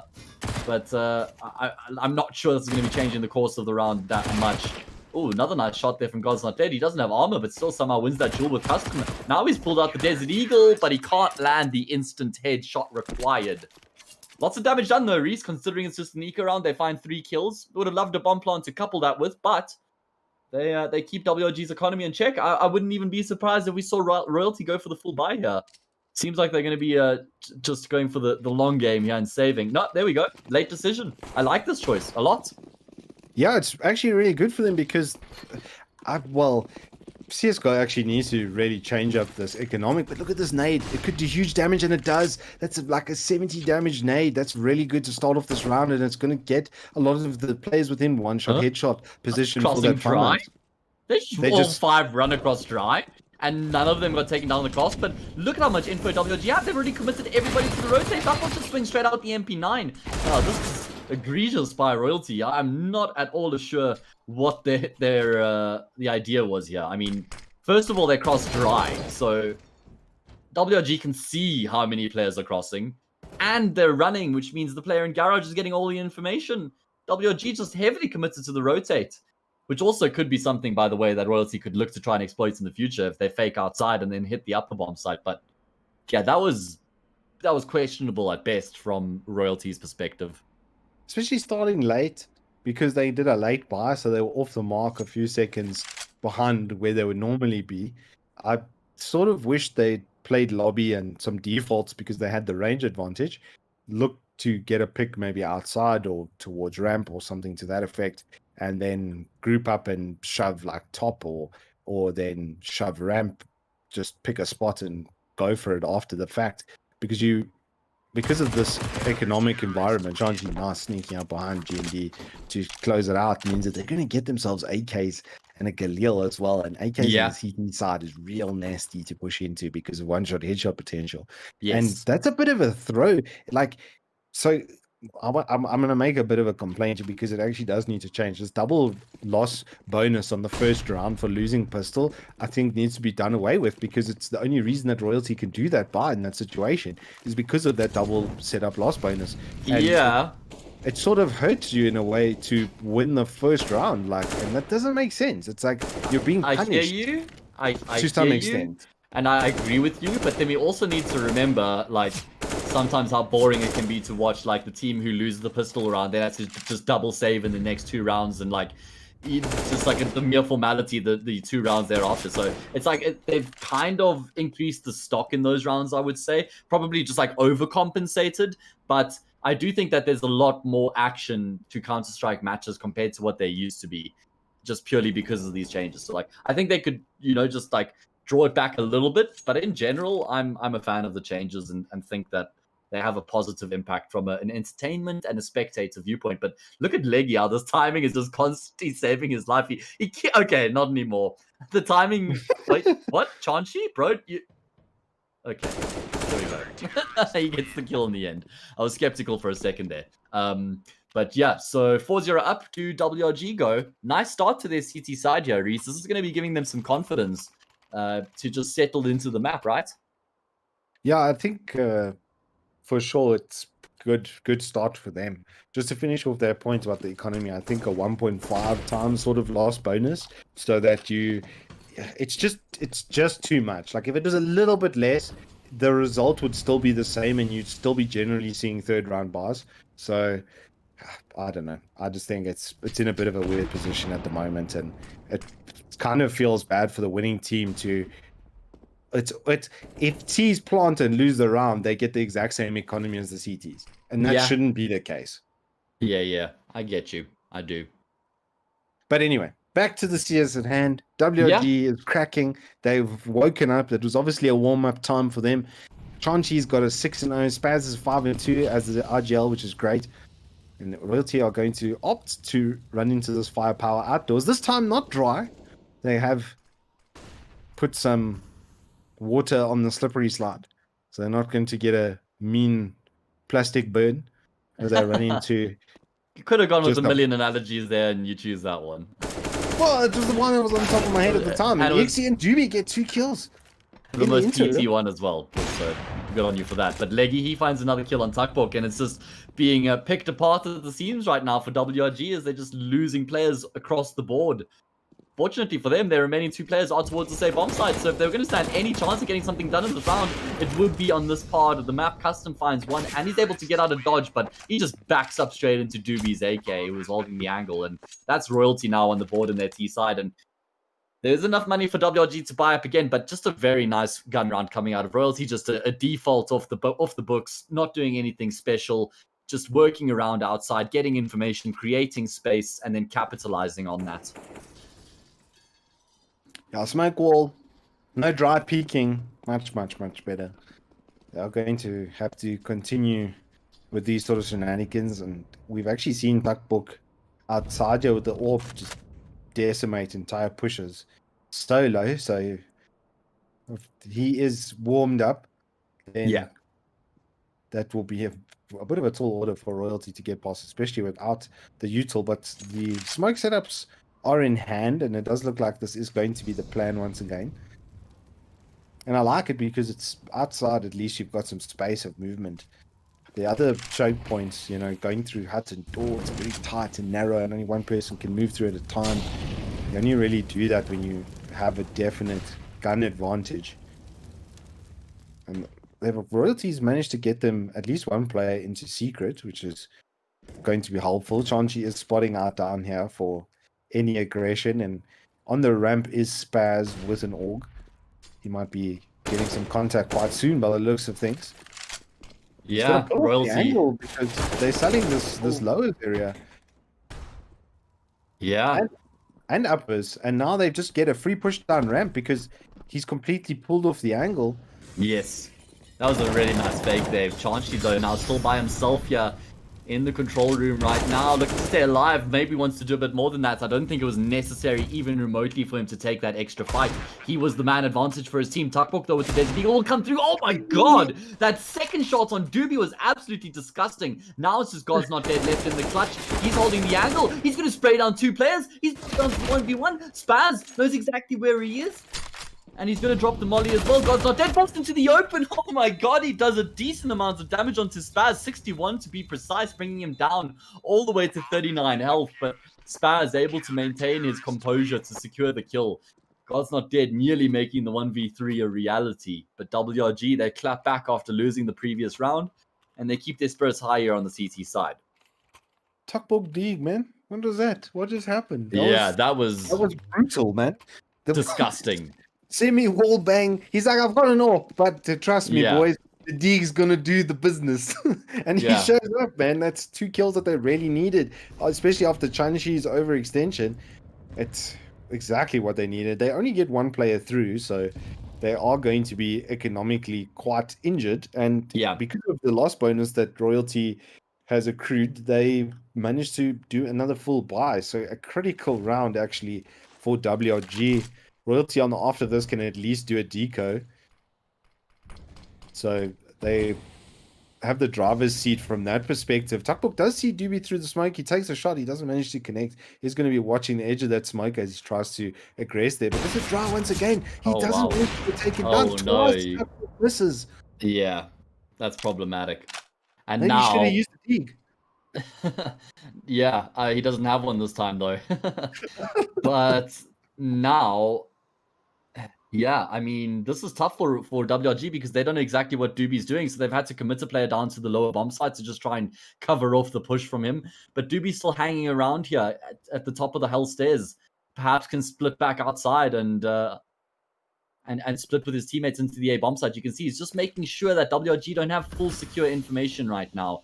He's just trying to push them back a bit further while his teammates make their way towards the say bomb site. Through the mouth area into A they go, but Chanchi in position behind the vent will be able to pick up a double before he goes down. Leggy trades it out. He's still going to have to do more work though, and Tuckbook will come in to close the round out. WRG dealing with the execute there. I really like the way that WRG don't give Royalty any unnecessary fight. Just waiting, holding the choke points, forcing Royalty to make the next move. And that's where WRG are capitalizing. For sure, and it's a good time to do a timeout for Royalty. I think at this point they've collected enough information to have some better decision making. all things considered, and they actually had themselves in quite a good position, all things considered. They knew that there were players outside, and I wish they'd flashed each other in and dealt to them first, just to secure the man advantage, which then spreads the CT thin. Even that being said, though, I mean, getting 3 players through and still one of your players is on an MP9, and right now your best fragging player, who's Chunchi, getting himself a 3 KD, 160 ADR, very impressive start to this and I round. mean, he's not the person you expect to be like the top fragger on the team, right? But he's been doing a great job tonight on both Inferno and kicking off proceedings here on Nuke, and he wants to get even more of it with the MP9. He just charges straight through the smoke. Massive confidence on display from Chanchi, and he catches them off guard completely. So that's a nice one-man advantage early on here for WRG to try and push this round home. Spaz in position here behind the silo on top of the catwalk. Who's covering his ramp? He's got Ninjas locking down that angle, so he can just commit to this wholeheartedly without any fear or doubt. In the meanwhile, Doobie's been able to lurk his way down the vents. I'm not sure if WRG are entirely aware of this. Seems like Royalty want to try and split their way onto this B-bomb site. Ninja's also going on a bit of an explorative mission here. I'm not sure this is necessary considering the man advantage they have, but it could work out for him considering the angles that Royalty are holding right now. Timing could be on his side. But Royalty, they're trying to buy a bit of time for themselves. They're waiting for aggression. They're waiting to punish something. But again, WRG offering up nothing. Very disciplined CT side coming out of them right now. Doobie gets himself killed on the other side of the map by Tuckbok, even with such an advanced position. I kind of wish he carried on pushing towards B, if only he knew what we knew, right? But the play is going to be onto the top area here, and Custom is sitting on top there, but he's going to get caught off from behind because nobody's watching the exit from Hut. There's no man in heaven there to support him. So unawares, he goes down, and now it's a 2v3 retake. Spaz, Ninjask, and Tuckbok with rifles, however. Leggy's going to walk into a kill here, and it's going to be Ninjask picking him up. So now it's just a very damaged G&D, and damage here would be great for him. I don't think he's going to be able to close this out. Probably going to be a setup coming out of heaven momentarily. A smoke to choke him off. Tuckbok is in position in case he does decide to push, but he doesn't even need to. Yeah. Nice round again from WRG, just holding back. They're finding the necessary kills, and then they're just pushing the round home from there. Not doing anything special or out of the ordinary right now, actually. And all of them, except for Custom, on really good KD as well, which is boding well for their current a little bit of economic woes, all things considered. Even with the 3 in a row, they only have 2 players with real money on them. Because of the last bonus, Royalty is going to be able to buy up fully again. So they do another timeout. You've got enough timeouts in the game to do this at least twice a half, so might as well. Especially when half of the half has gone. So when I mean, we don't actually see teams using their pauses very frequently in South African CS. So we've seen a number of pauses this evening, which is good because it just brings everybody down to a calm position. Like everybody's on the same page. And I think Royalty need that right now. They haven't been making many mistakes. They've been doing the first phase of their round well, getting into position and taking map control, but they're struggling to then translate that into an execute or into a successful round win. So let's see if they can turn the tides here in the 9th round, and it seems like they want to try and get aggressive towards ramp. Spaz gets the information, but then he falls back on the opposite side of the map. Tuckbok's taken down Doobie, which means now it's a very one-dimensional hit coming through from Royalty. All of the players are pushing down ramp, and they push straight into Spaz's crosshair. He's able to find 2 before he gets traded out, done his job, and then some. 2 versus 4 here as Royalty will be securing a bomb plant, but how on earth do they hold on to this post-plant situation? Donkey making his way towards ramp. He wants to try and close the gap here. He wants to try and get in their faces. I feel like Royalty need to be more proactive in this situation right now. They're not going to win it by just sitting back and waiting. Exy able to open things up. That's going to be taking some of the heat off of Donkey. He's spotting them on the angle as well. He takes down Custom. Doing so much work right now. He has to get the reload in. That could lead to his death. Ninjas doesn't check it. Oh my god!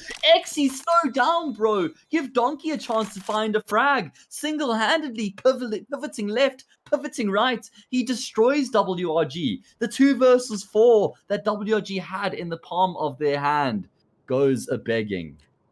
And he actually should have died there on that reload, but for some reason the CT players completely consumed and blinkers on for the man Donkey, and perhaps that was their whole plan. Look, they played it absolutely perfectly.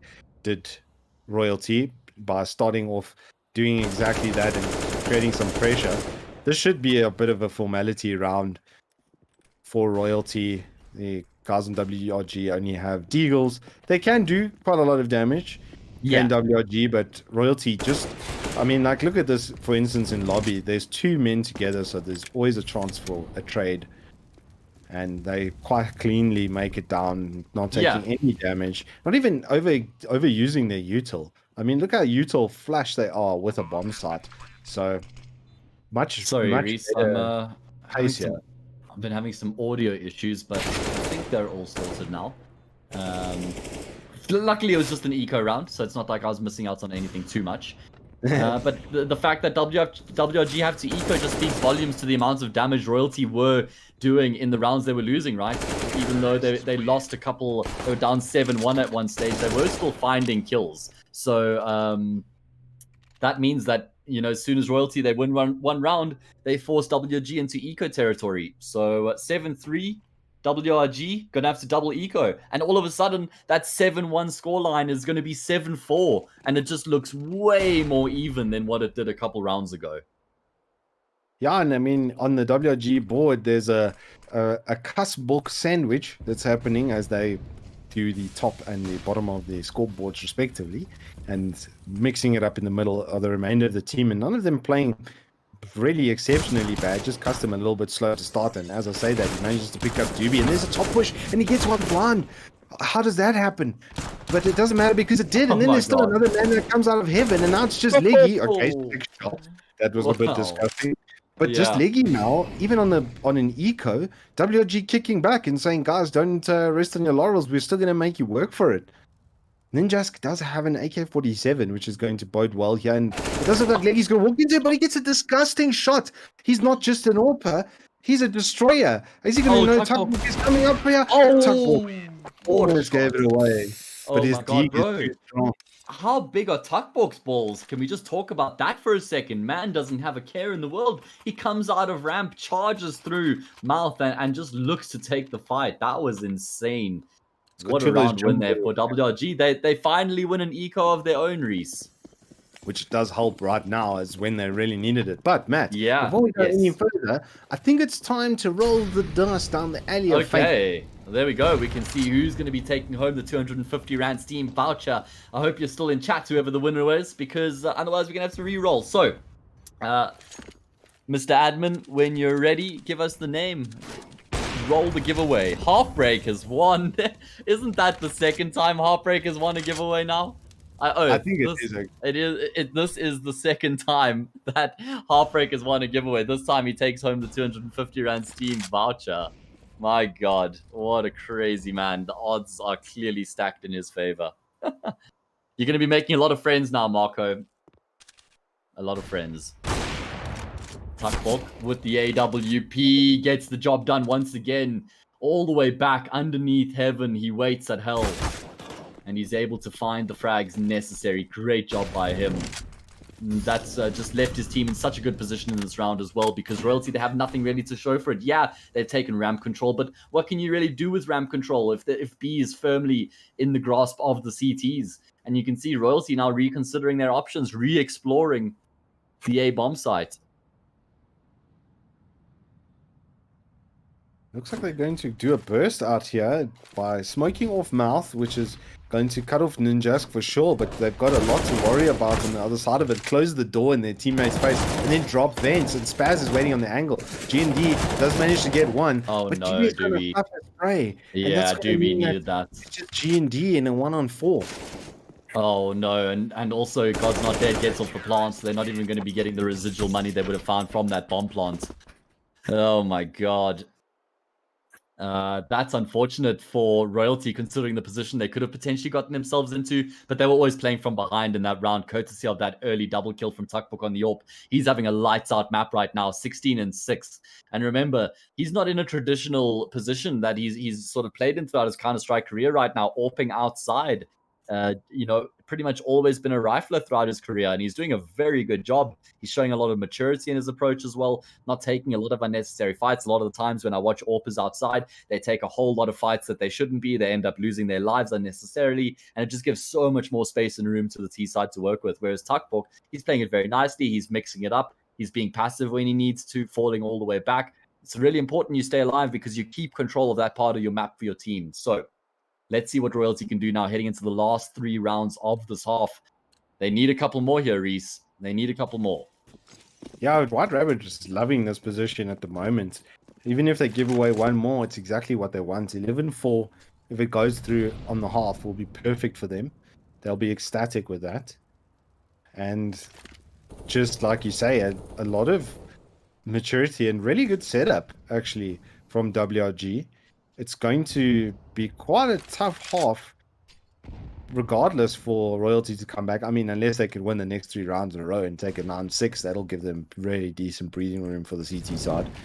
But WRG looking for a strong closure here to keep themselves in this map and preferably in this tournament. And Tuckbook, once again, just too good on the AWP right now. He hits all of those and he gets some huge damage. He hits it through the smoke. What is this? It's like he's magnetically locked onto the other enemy players. Spaz gets another one as well on the other side of the map towards ramp. So it just, before it even begun, I mean, they've done a whole 50 damage in the round of Royalty, and there's 3 dead players. And wow. Gets another one. Put some G&D on 21 HP, and he is going to still get it on the angle. They really need to stop re-peeking Tuckbook. It's not working. Please stop it. Please, all of it. I feel bad for guys not dead. They was holding the angle for like 20 seconds, and as soon as he shifts, that's when Tuckbook comes around the corner. So it'd be like that sometimes. Chanchi spots it out Leggy as well. He has got the bomb on his back, but surely there's no way in which he stands a chance to winning this round. Surging onto the B bomb side. Chanchi actually going to offer himself up. You see, there's a fight he didn't have to take that he's just given away. And Leggy wants to try and find this kill and go up the vents onto the A bomb site. But again, WRG not giving anything away. This has been the theme of their CT side so far, as it should be on Nuke. Value your lives, value your lives, value your lives. Do not give any unnecessary frags away as the CT side. And that's exactly what we've seen playing out in this half for WRG. And that's 2 rounds in a row where 4 players survive, so they should be able to buy for the remainder of this half. It only being 2 rounds long, there is a full loss bonus over on Royalty side, but Donkey with a very slow start on a 3-4-11. Most of them just not really showing their normal breadth and play and aim. And WG was just impeccable setups. It is a top rush. Finally, they do a change of pace, and it's going to result in them getting 2 kills. They don't check behind the silo, but it doesn't matter because Ninjask isn't going to be able to put anybody away. And the change of pace, suddenly, they managed to secure this round. I mean, I'm saying it like it's a foregone conclusion. There are 3 players who are very, very low, but it's a very hard push in from WRG to take that, and without knowing the exact HPs, they're going to back off. Oh, you almost just want to like message them on Steam and be like, bro, they only have 34 health between 3 players. Like, just go for it. And they're continuing to charge these players down. Tuckbook not even going to have the liberty of saving his AWP. And that actually does affect him in the long run, because look at Chanchi only has $2,000, so he's going to be reduced to the 5-7 this round, whereas if Tuckbook was able to save the AWP, he could have dropped a rifle across. So small attentions to detail can have larger effects in the long term.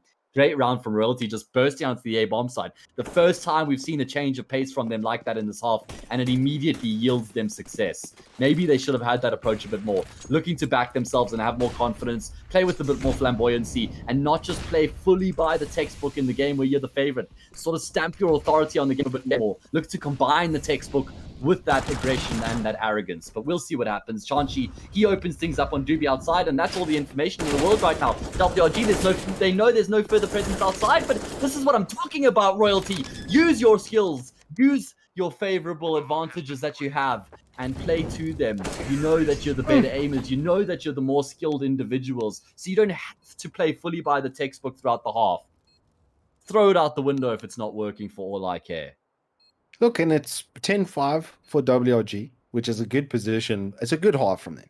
I think they've done enough that you can close out from here. But even as I say that, if Royalty win this pistol round, they're immediately in trouble.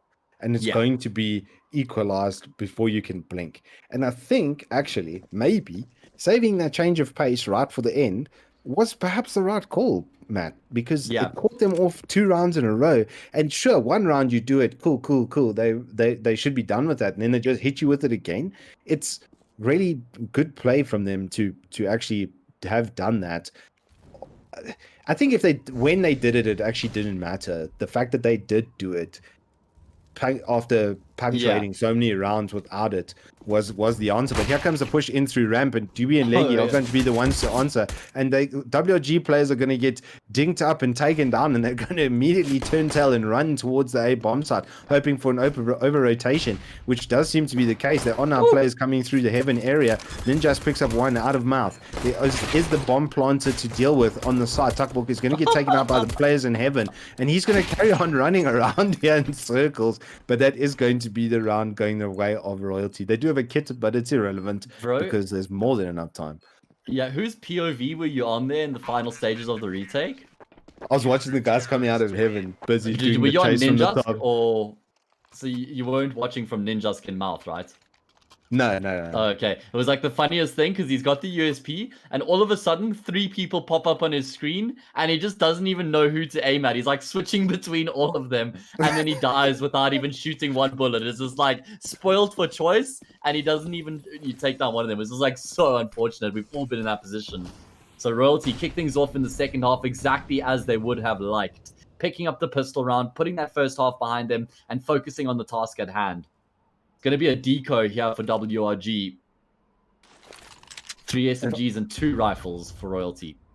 If I may just add a sound effect to Ninja's position, at that point in time it was Yeah, that's it. Exactly that to the T. Oh, God's not dead. Somehow able to get out alive with 20 health. That Desert Eagle was rattling off, but he evades its damage. And there's still a chance here for WRG. I mean, normally the decoy is not as prolific on Nuke as it is compared to other maps, but it has its ways. It has its opportunities. You want to sort of put most of your emphasis on outside with the Desert Eagles. That's exactly what they've done, but unfortunately, haven't been able to find any early kills to create openings to try and capitalize on. Rifles are standing tall right now. And on top of that, props to Royalty, not giving any unnecessary fights to these Desert Eagles. Respecting them. As I said in the previous half, valuing your life is so important on Nuke. Finding a kill and going down afterwards on the CT side is not at all worth it, as the Tuckbook finds another. Just inflicting some extra economic damage, but he runs out of ammo. But I just want to stress that again, because it's actually so important on this map. Staying alive as a CT is more important than finding a kill.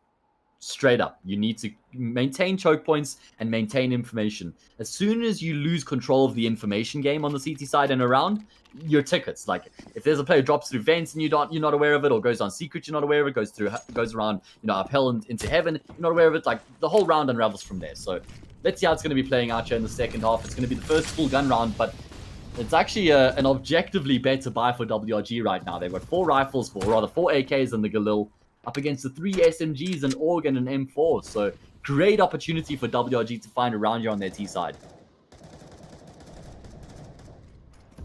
Just because of that point, as these guys go down secret slowly and methodically over here, is basically what you're saying is this map is by the BGs. That's it. Because it's staying alive. Oh, I was on your reference there, bro. I had you. Nice. But yes, definitely a better setup here for WRG. His Royalty is stuck on 3 MP9s. They do have quite the plethora of util to help them out here, but look at the setup, WRG, yeah, they're in there, man. They're already pressing that radio room, and I think Royalty have got the better angles here as the window break comes in. There's going to be util thrown at Leggy over there, but Dubie is on the angle, so he cuts them off with util of his own. He gets himself caught out by Spaz as they start pushing into the site now. Now Royalty need to trade. They need to find some kills of their own. They need to stop this bomb plant as well. They do get one, but it's immediately back to a 3-on-4. And now they pick up 2, so it is a 3-on-3, which does help a lot. G&D in a good position here to lay down some fire support, and he's going to be able to take down Tuckbox, and now it's a 2-on-3. He pushes a bit early, and Custom gets him out. Custom and destroys Leggy. Oh my word. What was that?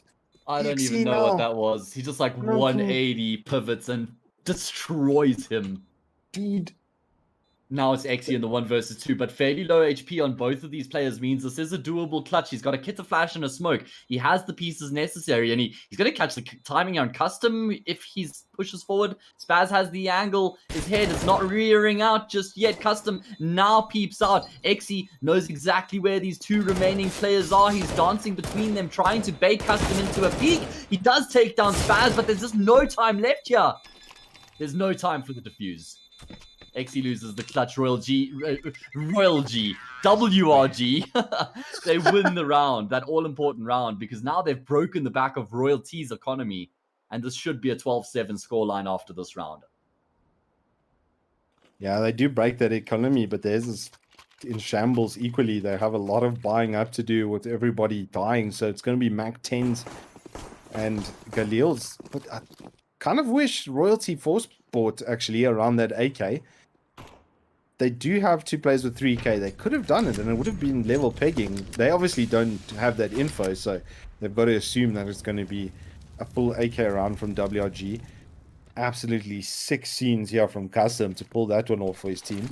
Yeah, that was just like a massive individual play there from him to find that second player. That 180 was tasty, to say the least. He's going to be putting that in a frag video. And how they push through, and there's going to be G&D on the angle. He's going to get Ninjask, which is a good trade, all things considered. Royalty aren't going to be upset with any trades in this round. It's basically their modus operandi is going to be damage, and more damage. And the Danger Man with Yake, EXE, I mean, his aim generally has been pretty sick, and there's a good example of it as he cleanly takes down Tuckbook. But it was just a fake. They are still going towards the A-bomb side. Doobie absolutely decapitates Sanchi. He puts another one on his face. Doobie, what are you doing? Oh my god, with the Desert Eagle. He doesn't even have armor. He does have armor, but it doesn't even make a difference. They don't even land a bullet on him. He just dances around the bomb site, and he finds 3 kills. My god. What a mad lad. The roof was on fire, Matt. And its name was Doobie. The fire was Doobie with a dig. And that was all they needed. And that's really bad for WRG. That's a round you really wanted to win. Well, I mean, you want to win every round, but ones where you're investing a force, especially, and here comes a quick play onto the top bomb side. They are going to not be able to do anything as EXE and Donkey are going to take down the men, and they're going to now carry on pushing out of the squeaky area, but Tuckbook gets 2, which is good damage for them. EXE, huge money though, 20 for 11 as well. It's a Tuckbook versus EXE match, and right now, Tuckbook is winning, but he doesn't have enough backup. There's just not enough substance coming through from WRG, and they're getting caught off. I mean, even with that 6 shot that Custom pulled off, it's only 8 for 16. I know. But that was that eco round loss for WRG is such a massive setback to their cause right now on the T side. And that's like the 3rd time they've lost an anti-eco round in this series. It's just, you can't afford to be dropping the ball so many times in that department. And now they've got the full AKs, but they've already expended a decent amount of their util. I mean, it's 2 flashes, a smoke, a couple HEs, and a molly, but only 1 smoke left at their disposal to execute with. Working outside right now, there's a setup for Royalty in play to try and deal with this. God's Not Dead's in the garage. Donkey peers out from mouth as well. He needs to assist. God's Not Dead is able to get 1, but he gets the information as Zarel. Donkey just needs to sit tight right now. WRG have no clue right now he's in this position. So he's in a key situation right now to find the necessary frags to shut WRG down, who are being very passive right now, by the way, after finding that frag. Still being incredibly tentative. Don't like how Donkey's playing this, but he will be able to find the initial kill on Custom. That's desperately what he needed. Now he needs to stay alive as well.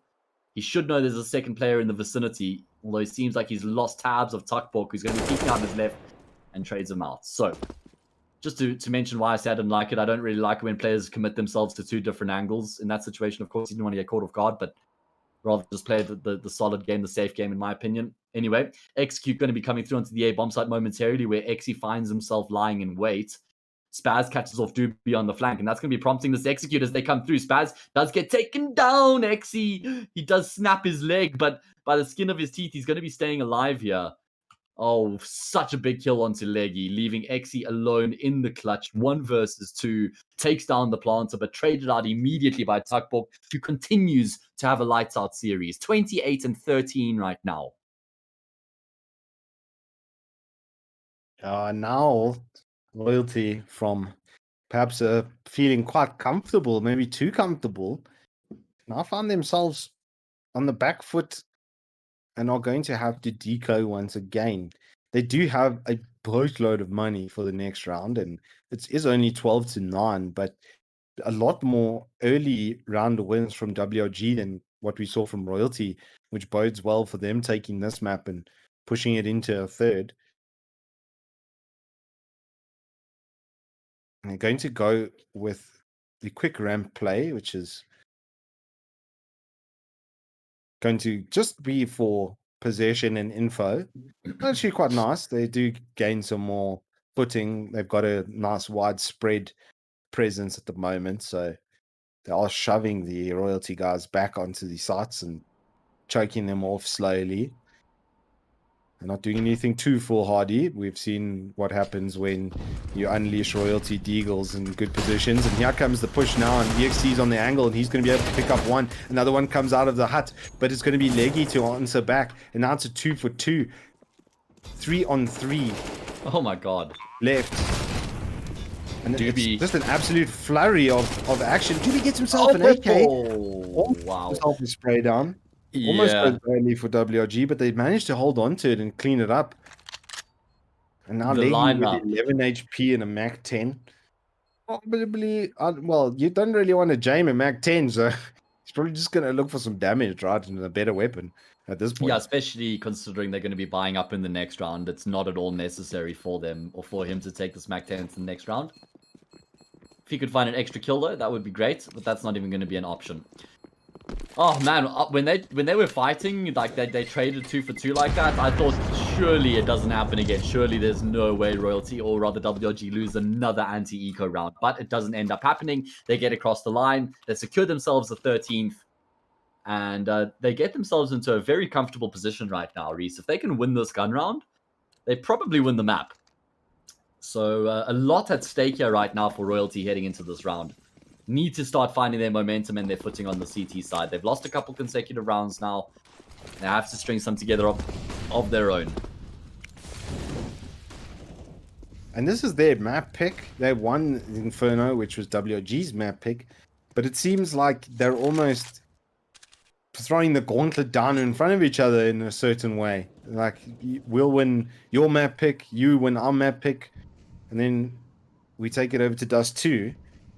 Where you, that for me is the most 50-50 map between the two, because you've got all of this really well-versed, experienced firepower on the side of WRG, and then equally just really good teamwork and setups from Royalty. So nice push coming through here onto the top bomb side. Does result in one going down in the form of custom, but Tuckborg trades it. God's Not Dead gets another one, and Doobie gets another one. So now it's a 4v2. That's exactly what Doobie needed to do from that position. Even though he's on 13 HP, he's still got util, eyes and ears, etc., to be able to commit and add in for this retake. And the bomb's not even down yet. Ninja's finally going to drop it onto the deck. But Spaz and Ninjas now with a huge undertaking to do. And now it's just Doobie, the low HP player. Yeah, they knew that he was the Heaven player as well, so they're ready and waiting for him. But Doobie's able to spray down Spaz, and he knows where Ninja's is as well. He has a flashbang, but he doesn't have a kit. He can't afford to stick a 10-second defuse. That's absolutely sure, but he's still going to be able to take down Ninja's. And there's enough time for him to secure the defuse. Doobie, the hero of the moment for his team, as he clutches it out, but their economy is going to be in dire straits, Reese. Oh man, what an absolutely insane round from Doobie. The triple kill, and he saves the AWP. My word. That is a round that might have actually saved Royalty's chances in this map. But let's not discount what a great effort that was from Spaz and Ninjask. Spaz with a fantastic multi-kill to even earn themselves a chance to be in that position. But then they dropped the ball in the 1v2. Yeah, and then it went into a 1v2. Spaz, man. He was just so solid. And then Dewey with the moment, like Neo moment, seeing through the matrix, hitting that wall spam, made me make strange noises because I was like, where did that come from, right? I mean, he could have literally been anywhere, but he was there at that point in time. Dewey plays it out to absolute perfection from start to end. Him and G&D, like you say, the heroes of the moment, mostly on Dewey with clutching that 1v2 on no HP. Could have been sneezed at and he would have been out of there. Now it's a really scrappy buy from both teams. WRG not fully committing. They don't actually have to, so I quite like the economic equalization maneuver that they've gone for here. It does mean that they probably will have to double buy, and they're going to do the smoke maneuver into the lower area, and Leggy's going to be close with the AWP. That's not where you want to be, and Chauncey's going to take advantage of it by getting the trade, and now they trade out an AWP and a player. So it looked good for Royalty on the start of this, and now it's less than ideal. They do have the setup here to pressure, and Chauncey gets another one. He's going to get caught off, though, by Donkey. Doesn't expect him to be coming through from Secret. But somehow WRG have been able to engineer their way into a 3 versus 3 here. Ninja. Next point of contention is Spaz gets another kill. He's just dealing in multi-frags right now. I thought he had found a second kill, but it was just the one. Anyway, they know where he is, so now it falls on Custom to try and have an impact in this round as well. There is a kit on Exy here. They've smoked off all the different choke points. Donkey, he's retrieved the kits as well, sticking the defuse. They know they just need to cover. Single goal. Custom comes through. He steals the player defusing. Spaz gets a kill as well. And WRG, they win an eco round of their own again. That's the second eco round they've won, if I'm not mistaken. Oh, wow. WRG just stealing the hopes and dreams of Royalty like thieves in the night right now. Fighting to keep themselves alive here in the EGL 1 main event, Reese. Yeah, and a really good flash there actually from Chauncey. I think that maneuver with him and Custom was really well executed. Custom didn't peek until the flash was out, and when it landed, the only player that could cover him was completely dabbing. So he just walks out, gets the kill onto the bomb diffuser primarily, and Spaz cleans up the flash player. Yeah. Really good bit of teamwork from them, and really good post-plant positions, getting that maximum distance pincer maneuver set up. It puts him on 14 rounds. Royalty now on a save. They do very good decos, but this is all they have. I mean... No, they're fully forced, Reese. They've invested everything they've got.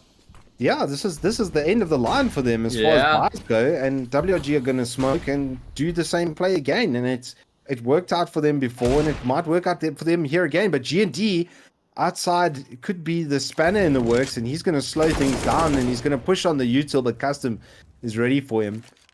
Manages to get the trade pretty cleanly. Well, it does take 45 damage, actually, for his troubles. So Royalty aren't going to be too upset about that. They get a lot of info. And they have a lot of dig set up towards the upper bomb site here. And an overpush from Dewey means that Chauncey gets a free kill. So WRG puts themselves in an even better position here. They've got guns and plenty of info and space, actually, at the moment. Yeah, WRG have got everything they need right now in this round to get across the line. I mean, when they, well, almost inevitably when they do, Matt, it is going to mean that Royalty are facing map point. Yeah, and they're not going to have any proper weapons to contest map point with either. And WRG just being so meticulous in their approach right now. It seems like they're gravitating towards the same bomb site, and Royalty haven't even remotely made the correct read. They've got 2 players towards the lower bomb site, and then they've got 1 player over at ramp. And Chauncey's just selling the fake right now while his teammates make their way up. Royalty licking their lips, thinking they may have made the correct read, yeah, but unfortunately for them, it is not at all the right decision. So WRG shouldn't have any trouble securing the round from here. 15-10, they get themselves to map point, and Reese, they keep themselves fighting, they keep themselves alive here. I mean, if they could eliminate Royalty from this event, that would be a big upset. It's so odd that, once again, that these maps go the way that they have. It's almost an alternate, right?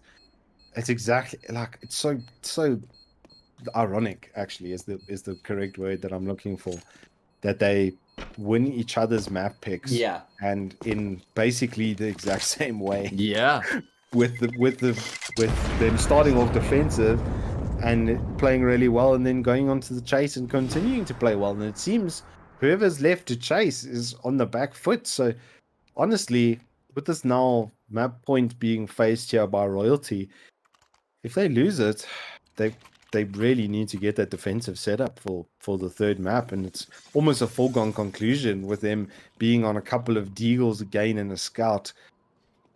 Oof, it's very, very off for them, but WRG has to be smiling from ear to ear and saying, we're not going to be taken down so easily. You're going to have to fight for this win if you want it, and we're equally in it to fight for it as hard as we can. Tuckbook waking up with a huge performance in the 30 for 15. Yeah, he's had a lights out map so far. Nuke didn't even slow down massively when he switched over to the T side. Yeah, he did slow down a bit, but still continuing to have an impact. And now it seems like WRG are going to be trying to finish this one off with an A executor as they start to charge their way forward. XE will find one, but the trade does come through. Donkey picks up one of his own, but he's also traded out almost instantaneously. So with that 2-for-2 trade sequence, WRG will be taking control of the A bomb side and getting the bomb down. What sort of post-plant positions can they assume, though? That's the question. God's Not Dead wants to force the issue. My God, what a fantastic shot that is from him. Doobie also chimes in on the action. Now it's just custom left, and he's not even going to be able to find a kill either. So what was a 3 versus 3 retake ends up with Royalty completing the retake without even losing a single player further. Picking up 3 AKs as well. Reese showing they have life left in them yet. And it's, you kind of look at it and go, it's only a matter of time, right? One slip up, one mistake, and WRG are going to be on them like a hungry dog with a piece of steak. And just rip them to shreds. Like you've seen, like how a hungry dog will wolf down a table scrap. That could be the round. That's all that they need. You know. But Royalty with a miraculous round, actually, all things considered. For sure. Out, like you say, with the ideal 3-man survival, all 3 of them then picking up AK-47s, making a meal of it, are Royalty, forcing WRG to step up to the plate. Yeah, what I will say is I've really actually enjoyed WRG's T side so far here on Nuke. I think they've had a very nice approach, a very patient and disciplined approach, not being too predictable, but also just keeping things simple. It's been a pleasure to watch so far. Royalty, they've also certainly struggled to come to terms with it. Now they're also looking to just hunker down, not take any unnecessary early fights, valuing their lives. Wants to try and take this as deep as they possibly can. Flashbang comes through from the teammate Donkey, or rather Doobie flashes for God's Not Dead, and he's able to find a kill. The trade might be imminent. No, Ninjas gets taken down as well. The trade does come through finally for Tuckbook, but that certainly favors the CTs. The damage has been done. WRG trying to salvage this one as they work their way in towards the say bomb site, but Chanchi is ever so close walking into Donkey's crosshair, and that's exactly what ends up transpiring. XE finds one of his own. It's now just Spaz left in the 1v3. Oh, he's got the bomb though. He's going to be able to drop into the B bomb site. So perhaps a chance here for him. Well, no, he changed his mind. Goes back up and he ends up being taken down. It's really unfortunate. Of course, he didn't have the information we had. But if he had just continued pushing straight down to the B bomb site, he would have gotten a plant at the bare minimum. But even an opportunity to have a clutch. 15-12, yep. Eco for White Rabbit Gaming should be 15-13. And then we certainly have a game on our hands and every possibility of going to OT. And I just want WRG, though, honestly, to just take a pause after this round and recount, come up with a really good plan for the next one.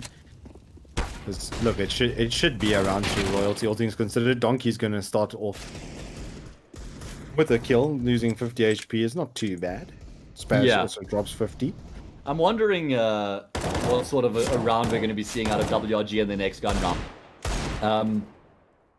Are they going to go for like the straight up change of pace, rush into the A bomb site? I mean, I think Royalty might expect that because WRG haven't been having much success with the slow approach in the past 2 rounds. I mean, obviously, you don't change your game style on 2 rounds, but we do see teams like to try and bring out that aggressive strat when they're just 1 round away from closing out a map. So the counter to that though is WRG also then put themselves in a very high risk, high reward situation when the game is in such a intense situation. You want to try and play the percentage game, right? So that's the flip side. You don't want to be overly aggressive and take unnecessary risks. So yeah, very interesting and keen to see what sort of approach WRG are going to be bringing to the table. In that gun round, Spaz just missing the timing. He's also been a force to be reckoned with. In the particular on this T side, he's come to life.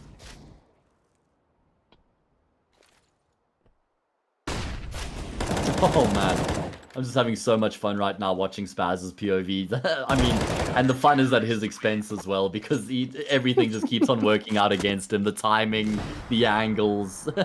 Yeah, it was unfortunate. But 15-13 and into the all-important gun round we go. Yeah, this is the one for WRG. If they lose this, they're facing overtime and you just really want to close it out. You've been on 15 rounds now, 3 in a row. They are going to be desperate to close this out, but it also could be their undoing. Like you say, in that desperation moment, you might make some foolhardy plays, and I'd like to see a default here from them. Just get a pick off and then group up and push aside. Just play that sort of default CS. It's a default for a reason. It's because it works more often than not, and they're going to leave a gap in the smoke, and Gosantid is going to pick up the first. Oh, and Leggy. Another one. He's in position. You're not coming down secret, sirs. I'm here with the AWP. And that's perfect for them. Yeah, nice basic opening frags coming through from Royalty. You see how they don't have to do anything special at all.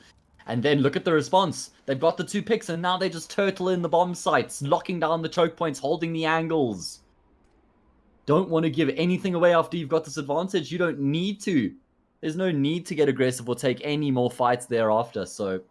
But check Ninja's here. He's got position on G&D. This is going to be a kill at least. He's going to hold trigger discipline for the interim and get as far in as he possibly can. Nobody's been watching under heaven. I wouldn't mind if he tried to go to the B bomb side from here and completely didn't take this kill. But you see, now he takes the frag, so Doobie knows immediately now he has to be concerned about this possibility. And Ninja, he's being very vocal in his approach right now. Off the back of it, though, Chanchy's been able to lurk his way into the same bomb side. He was hiding behind the vent for a very long period of time, but unfortunately, his teammate, his partner in crime, has been taken down. So now he's left in a 1v4. Let's make that a 0v4. But I just actually talk a bit about Ninja's position a bit more there. Even if he does forego that frag and goes into the B-bomb site, it's not like he has a free passage to try and take down Doobie because he still has to either shoot the window or open the door. So, and there he gives his position away, right? So I get the option to just take the kill and then move off there.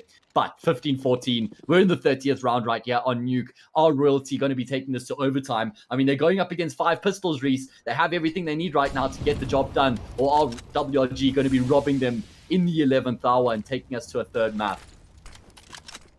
This was a 2015 Rec 9. I would say yes.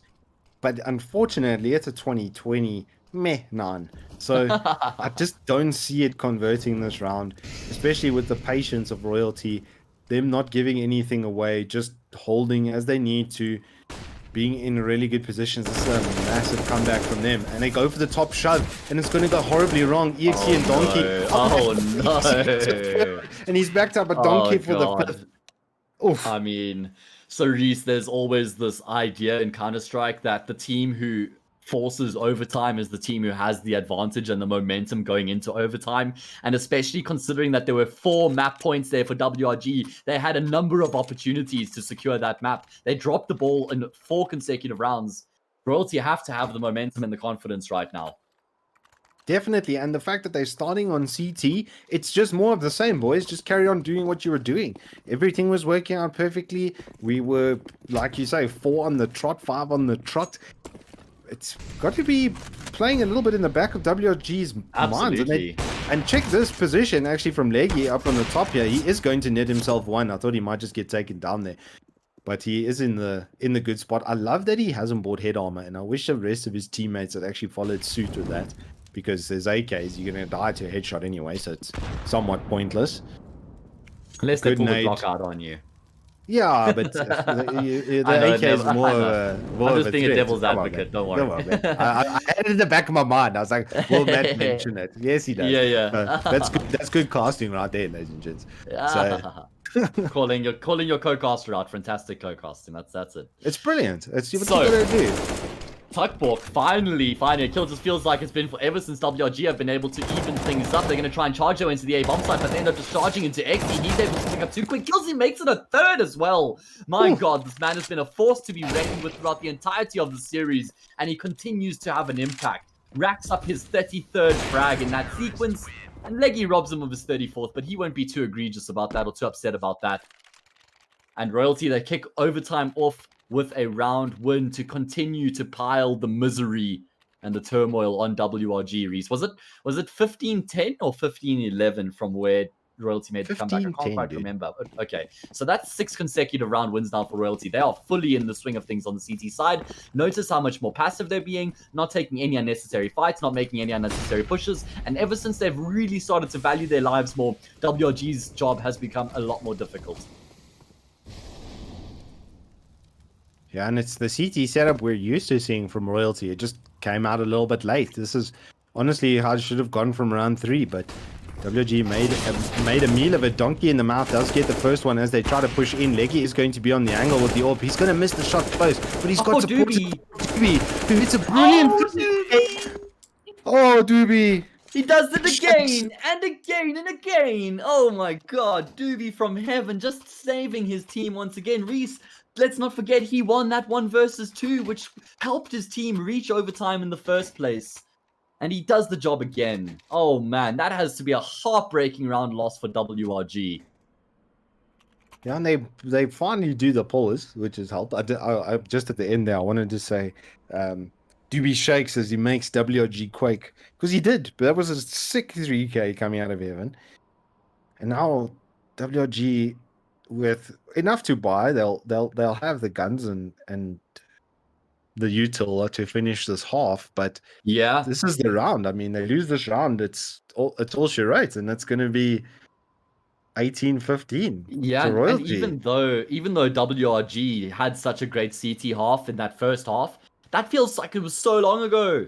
It's like you can't even use the mentality. It's like, yeah, if they lose this round, they can still win on the CT side because they did great earlier. It's like, yeah, but that's all in the past now. They can't rely on that. There's no more momentum or confidence there to allow them to take those fights on the CT side. So I agree with you. WRG, they really need this round if they're going to be standing a chance.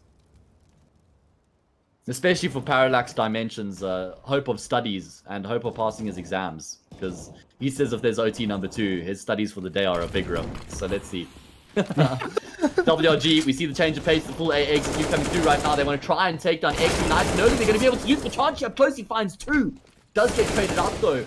3 versus 3 is the name of the game until Spaz sets the 2 teams apart with the frag of his zone. The molly will be extinguished by the smoke. And it's looking like Royalty are finally going to be conceding around here. One-way smoke to give Doobie a bit of an angle to work with here as he makes his way forward. He takes the head of Spaz clean off. Leggy also making his way forward here. He's going to be taking Custom down. It's not just Ninjas left in the clutch. The bomb gets tapped. Leggy spots. Murphy takes his head off. And it's 18-17. Clean a retake as you like. And Doobie says, you... Oh, man, you animal. That's my defuse. I want the glory. I want the RWS. And it's 18-15. WRG. They must be hurting right now, Reese. That is now, what, Matt, like 9 rounds in a row? I mean, that's brutal. You were on match point for the longest time, and now Royalty just sort of step it up. They were it's almost like they had like gas to spare. They didn't inject the NOS yet. The turbo now has been turned on to the maximum, and they put this hard down on the gas. Reese, if WRG lose this on Nuke, I'm going to be heartbroken for them, man. Royalty, they need to win 1 round of the next 3 here in OT number 1 to secure the map and send WRG packing. But Tuckborg, who was such a magnificent force on the first half, continues where he left off. Custom finds a kill of his own. And WRG show that they still have fight left in them yet. two-man advantage here for WRG to try and push this round home. They cannot afford to drop the ball from here. Chanchi gonna get aggressive though. Oh man, I mean, that's what I was talking about from Royalty when they were winning those duels, when they were up and they had the advantage, they did nothing thereafter, and Chanchi gets aggressive. At least it's traded out by Tuckborg, but still a 2v4 here. Doobie with the AWP looking to try and find something. Plenty time left on the clock, and a little boost going to come through here. This is cheeky. Tuckborg hadn't spotted him, I don't think. Nor did Doobie, though. Man, this has been such an entertaining series to watch for so many different reasons. Really being blessed with a fantastic lower bracket match right now between these two teams who are giving it their all on the server. 40 seconds left on the clock. Surely there's no way that WRG drop the ball in this round. They need to bring an end to this 8-round win consecutive streak that Royalty have found themselves on the T side and the CT side. Stringing them all together. Kill does come through onto Tuckborg, but that's not the end of the world for WRG.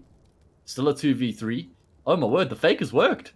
They've completely disconnected from the B bomb site. Now Spaz is realizing he may have made a bit of an oversight there and makes his way back towards ramp, but Royalty have been able to get out onto the bomb site at the bare minimum. The plant's going to be coming through here. Doobie looking to get aggressive. He's been a monster in these positions throughout the entire map. Let's see if he's going to do it again. God's not dead for the clean tactics on Spaz. Now we're down to a 2v2, and all of a sudden it's looking more and more increasingly likely that Royalty are going to be able to close it out right now with the 9-round consecutive win streak.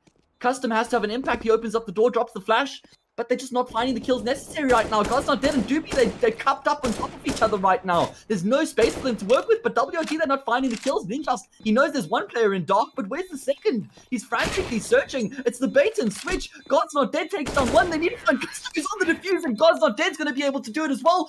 WRG have done it. Ring the church bells. They string 9 consecutive rounds together. They take the game from being 15-10 down to pushing it all the way to winning 19-15 in overtime. Reese, what have we just witnessed? I think we've just witnessed the power of Royalty teamwork on What a display comeback. in an absolutely spectacular fashion.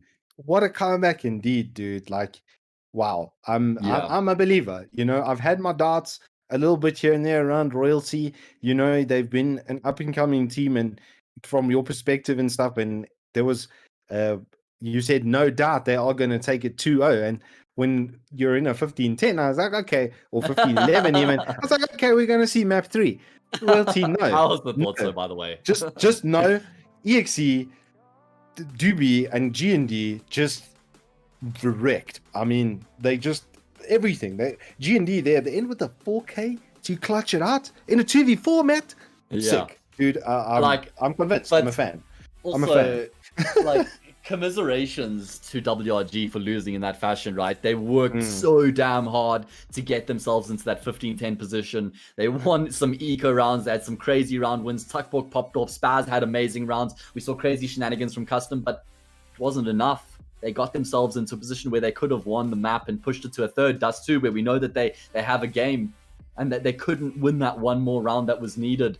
And really to just add all the insult to injury, as you said, the way that Royalty win that last round in a 2 versus 4 nonetheless, like that is got to have decimated the lads in WRG. So unfortunate to them, it brings an end to their run here in the Evesports EGL 1 2020 main event. They have been eliminated at the hands of Royalty, who now progress into the top 6 of the competition. They reach one step further, one step closer to that cash prize pool, to reaching a little bit of that extra money if they reach top 5. So Reese, what an amazing series, man. What a great game we had tonight. Props to Royalty, props to WRG.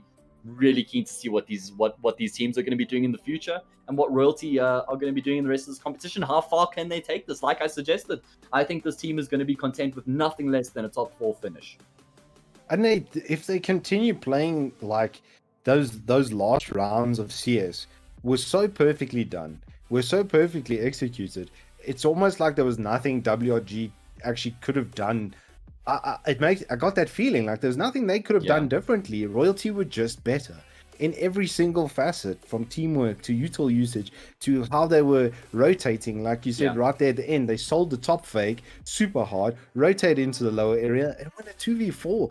based on info as well, like keeping the man in dark completely hidden so that the CTs are constantly looking for another angle. Even it was just so sick, man. Like play from them, and like no discredit to WG. They're coming in as a very, very new squad. I mean, this team has been together as it stands for like 3 weeks now. I'm sure you know a bit about the timing of that, but it's fresh. It's is the bullet points of that presentation, and yeah, just a little bit of a tough result for them, especially being on map point. They are going to be kicking themselves, but I think just going back to the drawing board as far as what we could have learned from that, what we could do differently in that situation, is the victory that they can take from it at the end of the day. But our victors are Royalty, who do go forward into the lower bracket like semi-finals, man.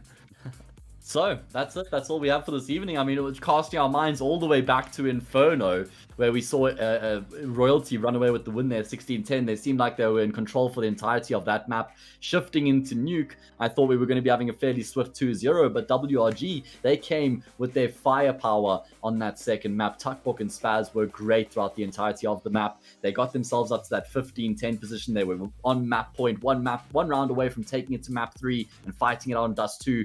But unfortunately, Royalty found their groove. They got their mojo. They strung the rounds together. They took the game to OT. And the rest was history. They just looked so much better in OT. You could see that they were the team with the confidence behind them, closing it out in that 2v4 fashion. They secured the win.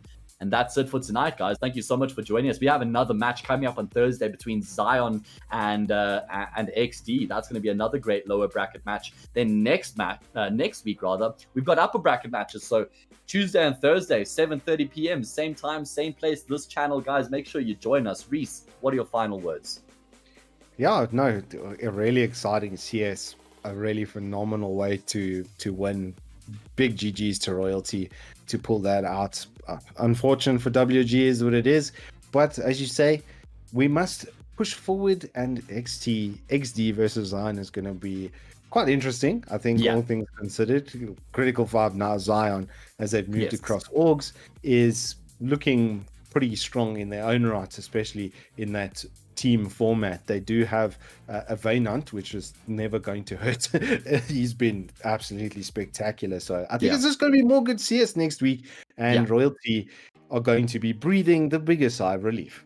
There we go, guys. From Reese's mouth to your ears. Make sure you join us for Thursday because we're going to have another fantastic game. This is the Evesports EGL 1 2020 main event, sponsored by Intel, hosted by Evesports. It's been a pleasure having you guys here throughout the evening with us. We're going to be having more giveaways for Thursday as well. Let me just get that in there. We're giving an EveTech Neo backpack away, as well as a clutch mouse pad. So make sure you join us for the giveaways on Thursday, if not for the amazing CS, guys. I hope you have an amazing rest of your evening. From myself, Hayes, and my co-caster, Wookie XXL. We will be seeing you guys on Thursday. Until then, keep well.